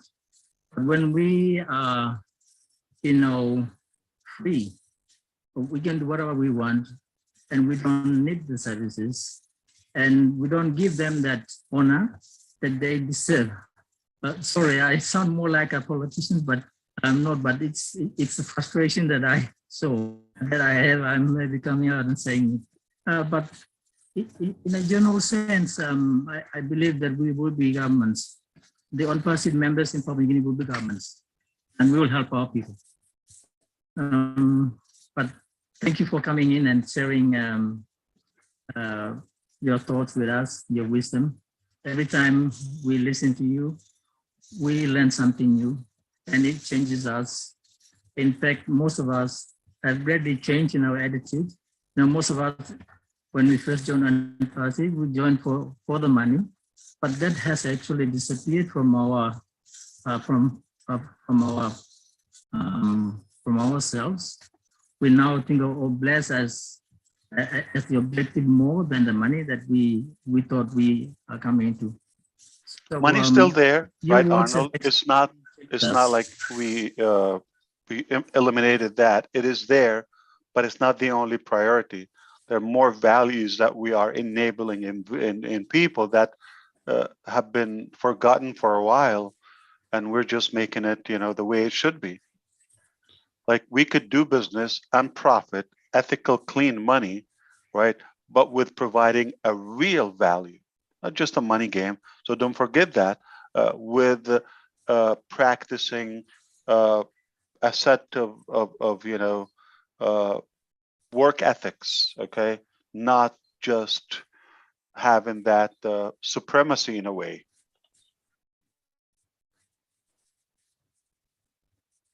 Correct. Yes.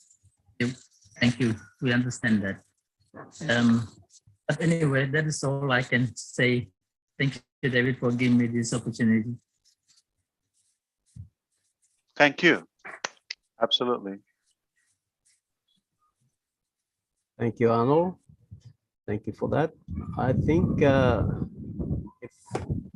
if there is no one else to speak, I think we mustn't hold up people who are trying to sleep. And also, Ash, we just want to thank you for your India time. just woke up, like literally, it's like midday there, so we can find a few friends. Oh boy. Okay, we have Tony's and Tony Monk. You have your hand up. You can unmute and speak. Oh, thank you very much, David. Yeah, I'm losing my voice. I've been talking all day. I just wanted to thank Ash for being here. Ash, you made our night. It's amazing. Every time you come on, you inspire us. It's just, you know, it's late for a lot of us, but we stay up as long as we can. We love to listen to you. Like we can listen to you for 24 hours. You're just absolutely amazing. We love you. Thank you so much for being here, Ash. Great to have Thank you, Tony. Yes, absolutely. All right. And I'm glad you're here. When we talk about marketing, you understand the meticulous way of doing marketing. It's Yeah. a well-organized strategy that we have. It is, yeah. I'm used to the old type of marketing back in the 90s and the early 2000s, and it's changed. And as you know, marketing changes very, very frequently. Something that was completely new a month ago is completely outdated a month later. The internet, the marketing part of the internet marketing part of it is always changing very frequently, and what you're doing with the marketing part of it is absolutely genius, Ash. It's genius, and like you said, it's creating that ripple effect that you're talking about, right? But think about this, Tony. What doesn't change, it will always be the same.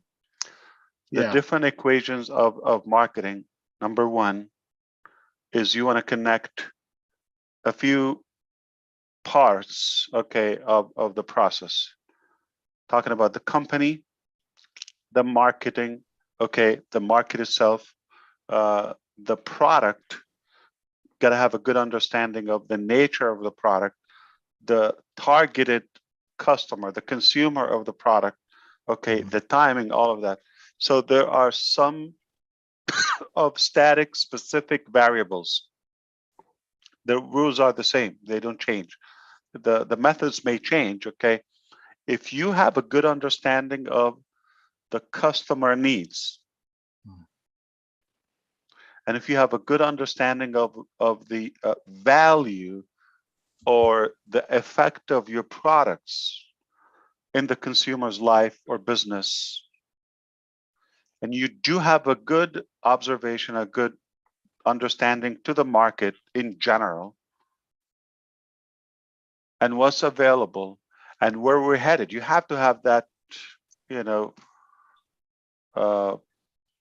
light beam ahead of the curve. You have to see, as a leader, you have to see ahead where we're going. But if you are able to connect all of those and you have a good understanding, you cannot do it wrong. Okay. The method, the style can change. It's okay. There's not a go ahead.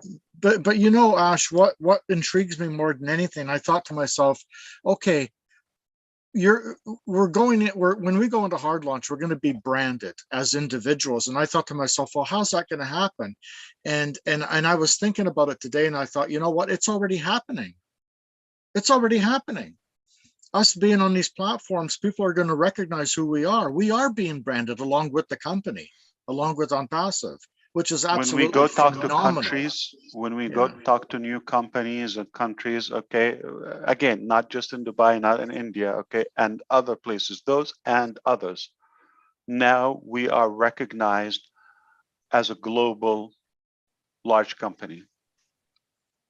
Not like, who are you, okay? So that's a big deal. We're still setting up the business. We're not done. It's mind-boggling. I can imagine in 2 years from now. No, well, you know, how did you come up with all of this, though? I mean, you're such a genius. I just, sometimes I shake I my really head. don't want to, like, you know, make it so much about me. Listen, I mean, only an idiot would spoil this, okay? You have to, you just, if you work from the heart, okay, and have a good That's understanding what people need. So, I mean, it's probably more what we have, and sadly, it's not like, you know, it's not a good compliment to us, other than just realizing the ugly fact about our reality, how just being normal and truthful and compassionate and, you know, caring for people, or just being honest, is being disruptive. It's not like a compliment to us. It's just an ugly realization for the reality today. So that's a key. People are educated. People do not take people as ignorant, as disrespect them in any way. That's a key, is how you treat people, okay? And how you treat one is how you treat everyone. No secret. If you don't have a good, genuine passion from the heart, okay, and you're just after sales and you want to make it up like I care, okay, just to get the sale, okay, no matter how artist you are, how talented you are, it will last a month, 2 months, 5 months, half a year, I don't know, okay, but it will break at some point and people will realize it. People with the communications, we're on the screen, like you see, and you said yourself, 24 hours. Yeah, I mean, yeah, you could, somebody, you know, getting to know you the first day, but if somebody's listening to you every day, I know, others know, if Tony is genuine, if he means what he says, we will know his heart. What makes him, you know, awake until 3:30 a.m. on a Sunday morning, right? If he doesn't care. So time will tell, okay? It's a true statement, okay? So people will tell, they have the knowledge, you know, the methods that we have. We're in the conference. It's not like a letter by mail every 2 months or something. It is really almost like face-to-face, virtual, constant, the physical meetings, the live events, this, that, the different languages, any way we interact, it just, you cannot go far if you're not real. So us being real, and that is the determining factor in our uniqueness, it's a sad thing. It's not a beautiful thing. It's a sad thing to realize, like, wow, so nothing else is real, like, or everything is just like they're after profit or sales or popularity. I think that's just what it is. People know if you're real or not. And it's been part of the old mentality of marketing, Ash, for, as you know, for the longest time, what you're talking about. And what we're doing here now with the strategy that you've been building is being built from love and compassion towards humanity. And I see that. And I'm so proud to be a founding member of something like this. Bless you and your family, Ash. Thank you so much. Thank you, Tony. I hope your family is good. And I'll give it to, I think Niraj has got his hand up, so I'm gonna. Yeah, so I'm gonna Tony, be quiet now. as you mentioned, don't go away, please. Okay, so people do business with people. If I like you, it doesn't matter what business you do or what product you have. I believe in you, I trust you. So we cut that, okay? We cut that selling process. That is the brand. So I believe in you, I know you, we've done business, that's done, okay? So if we have that journey together, you know, at this scale of, you know, that large family above 1 million humans, I think, you know, we cut that validation process. We don't have to check. Okay. So what I'm trying to say, passive is not God. It's only a vehicle. But us together, that what makes any business. So we decide to do a different business. Like I talked to Marty Digamo. I don't know if he's still awake. I'm sorry to keep him. Oh yeah. We said even if we sell, I don't know where we're talking about the Burj Khalifa or somewhere. If we open a taco shop, I don't know if somewhere they don't know tacos like in different countries, but so Mexican little tortilla with toppings in it, and if we do sell that in on passive or whatever the business name is, we will succeed. It's who we have and the culture, the mentality, the character, and how we do business. Okay, perhaps having chosen us to choose that AI, a futuristic value along with automating the internet. It's basically a remake for the internet, an extreme makeover of the whole internet, combining all of that in one place, one sign-on. You have everything at your fingertip, automated, like the engineers were talking, secure, doing the work, having staff to take care of that, and us enjoying the ride, that effort. Okay, so just it's a beautiful. It doesn't take a genius. We have a perfect model. So, but say tomorrow we want to add. Okay, I can't wait for just like the day we say no more founders. You're just gonna hear a bomb after bomb after bomb after bomb, because I don't want it to. I don't want it to sound. The reason I just want to clarify to you: if I go ahead and throw a bomb right now, okay, what would it sound or could be misinterpreted? Interpreted, okay? How people could take it? Yeah, how it might sound like we're pushing people or hyping people up to say what is happening in order to get a few more founders, which is far from the truth. Okay, and the other side of it, we don't want to talk too soon. Just when things shape up better, and stable, and more enhanced, we can say, oh, by the way, we have this. Now we don't have to have it. Trust me. What we have nothing to do with what we talked about a couple of years ago and up until now with Go Founders, with O Founders, with an on-passive scope. None of that is mentioned. Do we have any obligation to add it to the on-passive revolution? No, zero. It's only a choice, but we love it. So for it not to be misunderstood in a way, okay, or mixed up, okay, it will be that stack in the cool and that earthquake effect where it's just really vibrant, like my goodness. So there's no rational shadow of a doubt why would this company do it unless they really want to make a difference from the heart.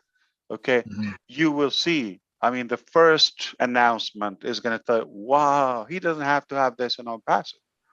Could have done that for myself, for my family, okay, or for a million reasons, okay. If I was after the money, if I was after that, it would be just normal to understand it for anybody with just the basics of. It doesn't have to be all connected brain. It just if it has a couple of wires to touch and work. So I'm just excited about those days when we remove that. Hey, listen, we're not after your money. In fact, I don't want anybody to register. I'm just going to show you what we have, and that is a good direct evidence of how much we care, not how much we want to make, or or hype up people or excite them or mislead them so they can register, make money. That is the norm. Okay, we're not like that. So we chose not to show what we have because of that reason. And we want things to be in hand. But do we have any plan until now to build a different dimension away from on passive? No. Yeah. Okay. It's truly amazing. Yeah, it's truly amazing, Ash. I I always want to. I'm believe gonna. we can succeed more together, and we can win together better. Absolutely. Yeah, I'm going to change the subject and say I want to pick on Marty for a minute. Did you see him today with that beautiful red shirt and that large tie that he had on? Oh my God, that was amazing, wasn't it? My man. I told you, whatever fashion line he opens, I'm #1 customer. Yeah, me too. I am not kidding. I am not kidding. Listen, he looked fantastic. Absolutely, I don't know. Maybe fantastic. it's his heart. It's just something about his fashion. No matter what you do, it is really, beautiful. So it is. Thank you so much, Ash. Thank you. Indeed. So you want to go back to Lynn? Yeah. Or David, Tony, go ahead. Okay, I just have Niraj there, and after that Pratap, and we will wrap it up. All righty. I'm gonna just remove a couple of you on the pin so that I can bring the other two down. If you guys don't mind, don't feel insulted. All right, I'm gonna bring in Niraj right now. Go ahead and unmute yourself, Niraj. Thank you for giving me this opportunity. So I'll make it very quick. Julie talked about blessing. B. Susie talked about F. David talked about G, gift, and you asked if we could make a word out of it. So the word is wild, a bit wild, but it is a word, and the word is hug, boyfriend. So it is H for humanity, U for unicorn, G for gift, B for blessing, F for fun. So hug, boyfriend. And also, if this does not, I know this is not exciting to you, but the second word is exciting, which is Dubai, which is D for dashing, U for unicorn, B for blessing, and AI for artificial intelligence. Okay, say it again. D for Dashing. Okay. U for unicorn. Okay. B for blessing. Okay. AI for artificial intelligence. Okay. Not India. No, you have to see the bigger picture. You have to see the bigger picture. That's beautiful. Today is Labor Day, by the way, internationally, not in Northern America, I believe. So happy Labor Day if you are in a country that is, it's a main holiday. It's Sunday anyway. Thank you, Niraj. With that, go ahead with that.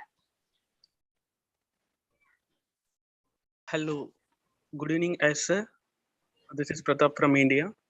Hi, Pratap. Actually, this is the first time I'm talking with you. And actually, I want to say one thing. Actually, I don't have any experience. I have previous knowledge also about online marketing and online business. This is the first business I joined in. This is the first business I joined in on passive, but I learned a lot of things in Unpassive because our leaders and amazing. They are amazing. I learned a lot of things, and after watching Burj Khalifa, the marketing campaigns, I remembered my college days because of I am the student of Bachelor of Business Management. It means I remember these 5 pieces. It means place, product, and promotion. How to promote the product and how to create the brand in the environment of society. It's really amazing, sir. I can't express my happiness. I'm really wondering, and Marty and our leaders also, lots of members are saying Mr. Ash is a marketing genius. So now I can understand why they are saying before Ash is a marketing genius. Thank you so much, sir. Thank you so much. Thank you, And special thanks to Lynn Nakamoto. She is a very wonderful lady. She helps a lot. And Nerel Wekan and Chris Johnson, Ivan Mackett. These people are helping a lot. Thank you so much, Indeed. sir. And I connected to Unpassive the words the words actually I connected to unpassive is uplifting the humanity and changing the someone's life in a good way. Of course. It's a really fantastic, sir. I cannot express my happiness, and I'm really excited to see what's coming in the future. And I'm really looking forward to Indian marketing campaigns. Thank you so much, sir. Oh, it's already on. Yeah, thank you. Pleasure to have you always. Thank you. Thank you, sir. Thank you for that. He was so excited that he gets to talk to you, Mr. Ash. He's ecstatic. So Lynn, I'm not going away, okay? I'm just gonna grab a drink, so I'll be listening with this wireless head, so stay with me, okay? You can bring up the next speaker. Bring down Tina, sure. Hi, Tina. Hey, hang on, can you hear me? Yes, Ash Mufare will be right back. He'll be back in a jiffy. Tina, unmute your mic, Tina. She was unmuted. All right. There you go. You're unmuted now. All right. Yay, yay. CEO Ash Mufare, remember I told you that you're my hero and you asked me, what have I done? This is what you have done. You have blessed all of us here and the 1.3 million people around the world with the gifts of blessing. And as I said, passive is a gift of blessing. And I just wanted to say, I just caught on. I've just got another gift accepted by a Ugandan foundation owner, the God's Plan Orphanage. Mr. Nordin Damba has just accepted it, and the payment has gone through, and he's now the founder. I love you. I love Passive. And I love everyone here, especially Captain Chris Angel. And Niraj, I'm gonna hug my best friend Lynn. HUGBF. Thank you so much. Love you all. Stay right there in case he didn't hear, because he had to walk away. I'm not sure if he's able, if he heard what I'm you said. listening. I heard everything. Okay, good, great. I'm too emotional at the moment. I mean, 3/4 of my little team in Singapore, my personal team that is, are gifts from me, and that's what you have done for me. I am blessed with a full-time work with salary, and Passive has given me these gifts for blessing others, and that's what I'm doing with Passive. That's what I'm doing, and that's all I'm doing for now. As I mentioned, people just gravitate to me, and they are, and it's such a beautiful heart. They are all founders and CEOs of foundation, and I'm so glad that I can bless them. They are all successful from now on. They don't have to think of money. They don't have to do crowdfunding anymore. They just have to use the tools like Academy to teach the children. The children will have a platform to complete their studies. And that's huge for me as well, because that is what they need. And I'm just blown over. Thank you so much.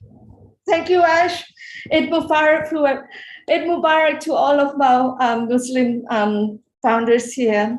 I'm still fasting until tomorrow.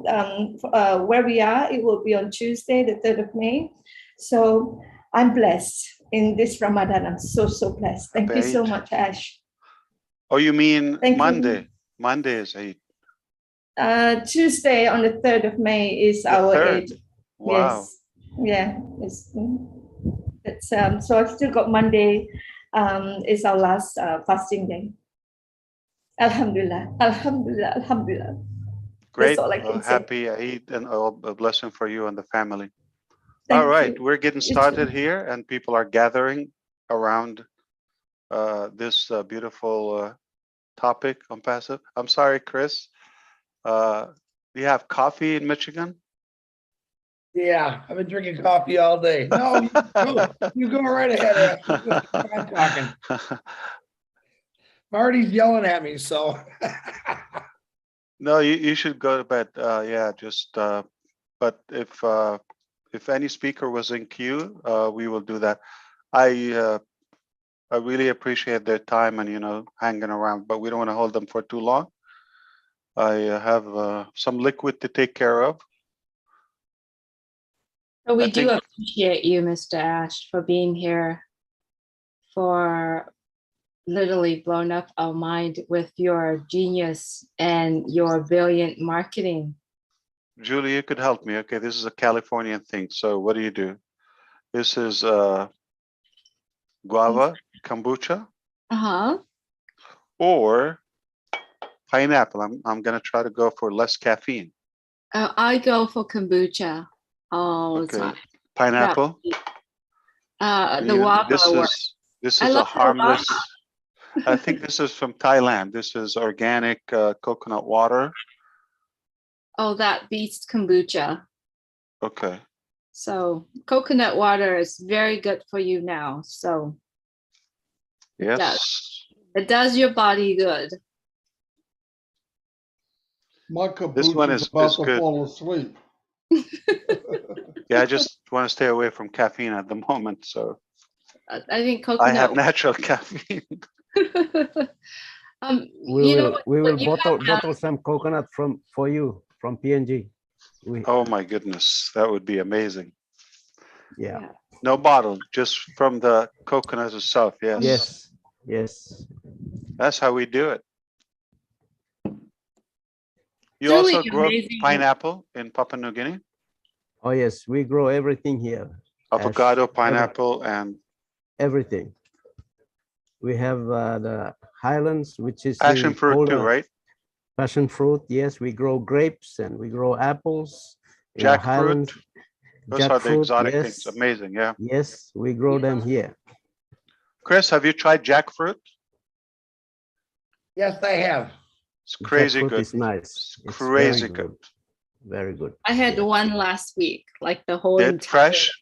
Yes, Crazy good. delicious. Wait, Ranch 99? They have it.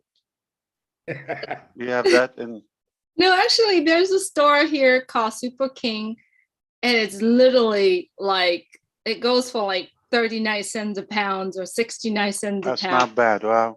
Yeah. Beautiful. Kombucha, Right. for those who don't know, it's a fermented tea. It's very, Very it's healthy. with billions of probiotics. It's really good for you. Very healthy. We have Flatbush Exotics. Your hand is up. You want to unmute and put your video on so we can see you?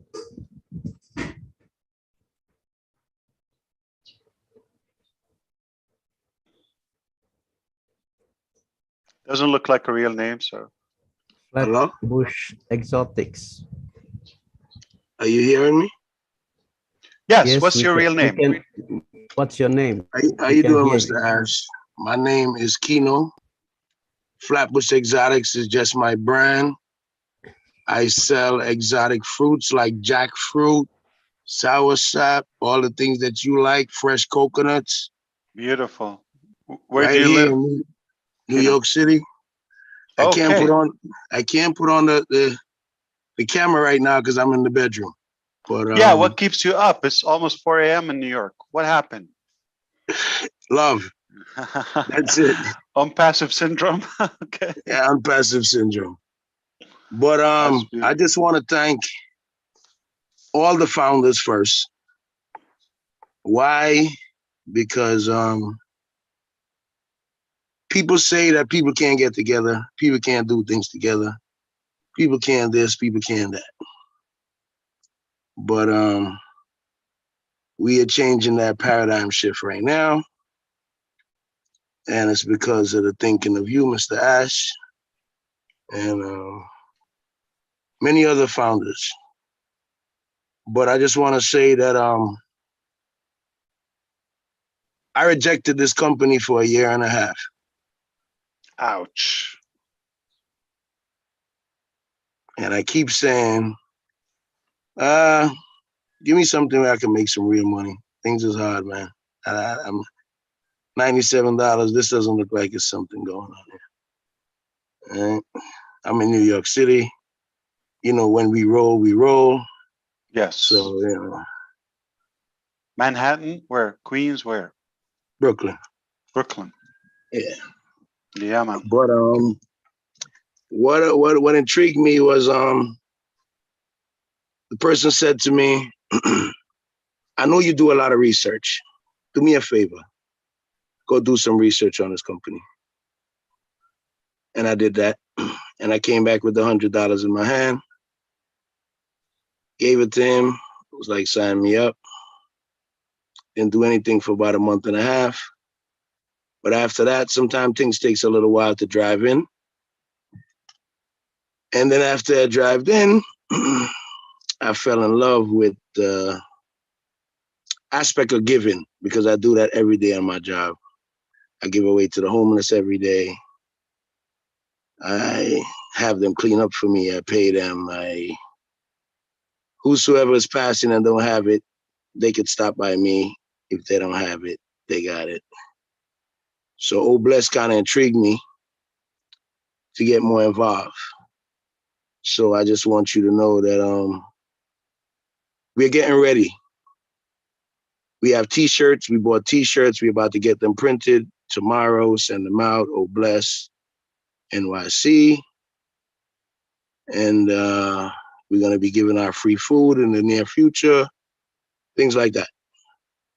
So we have a little team, and we just want to show that we contributing from the heart, and we're going to try to do our best with whatever we have. Right now, we're working on trying to get showers in the, poverty areas that some of these people just need to take a shower. Sometimes it's just some water. That's it. Could change your life. So, like I said, Flatbush Exotics is just my brand. I sell exotic fruits from all around the world. My name is Kino.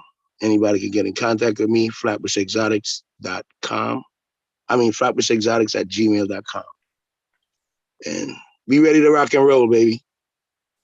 So that's all I have to say. And may God bless everybody. Who are your that's clients? There. Retail or like more? It's more retail. Markets, supermarket. Okay. It's more. I sell on the street. I'm a vendor. Okay. So I get in the grime. I get in the down in the dirt.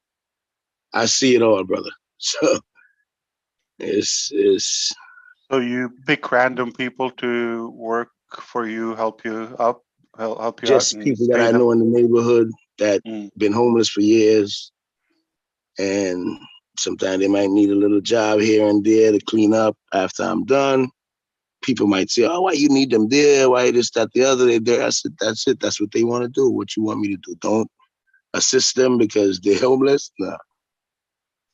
But one of the ideas we've talked about is like, why not, become financially strong, and each one of us would have the ability to employ a couple of people.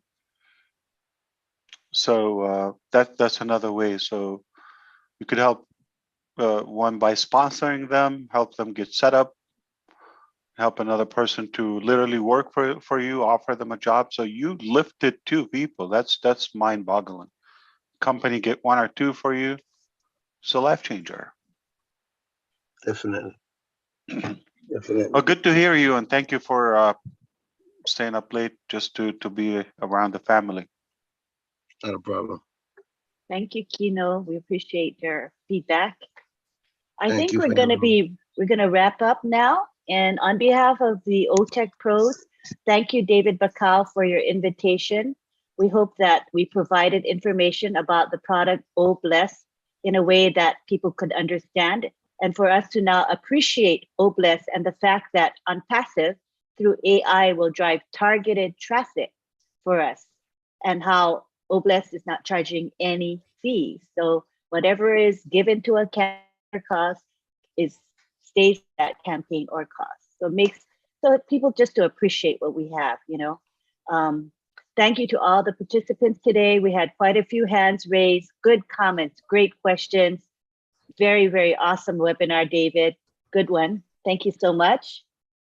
And thank you to Ash Mufare for being present today and spending quite a bit of time with us. We appreciate that. Thank you to Julie and Chris for always being of support. And of course, to Marty, who opens up this webinar and streams it on YouTube. We appreciate you. And so at this time, we would like to have you unmute yourself and say aloha and bye-bye until next Sunday. Please join us again. I mean, Saturday at midnight. Please join us again. I'll unmute everybody. Thank you, Lynn. Thank you, Lynn. Aloha. Thank Thank you. you, Kolgata. Bye. Thank you. Hi, everybody. Thank you, Ash. Thank you, Ash, for being with us. Thank you so much, Ash. Thank you, sir. Thank you, very Lynn. much, Beautiful Mr. webinar, Ash David and Lynn. everybody. Marty, Thank big you, Mr. guy. Mary, Miss Lynn, and every Bye, Chris. Chris. Thank you, thank you, thank you. God Miss bless you. Angel. God bless you. Good night from Houston, You. Texas. Not time to Bye, sleep yet. Marty. Thank you, Momodu Jalo from Maryland. Yes, good night, Yeah, David. bye. Bye-bye. Good night. Good morning. Good morning. Bye. Good morning, Lynn. good evening, Thank you, Lynn. everyone. Good Thank night you. from Good Houston, night. you all. Good night. God bless you. Marty. God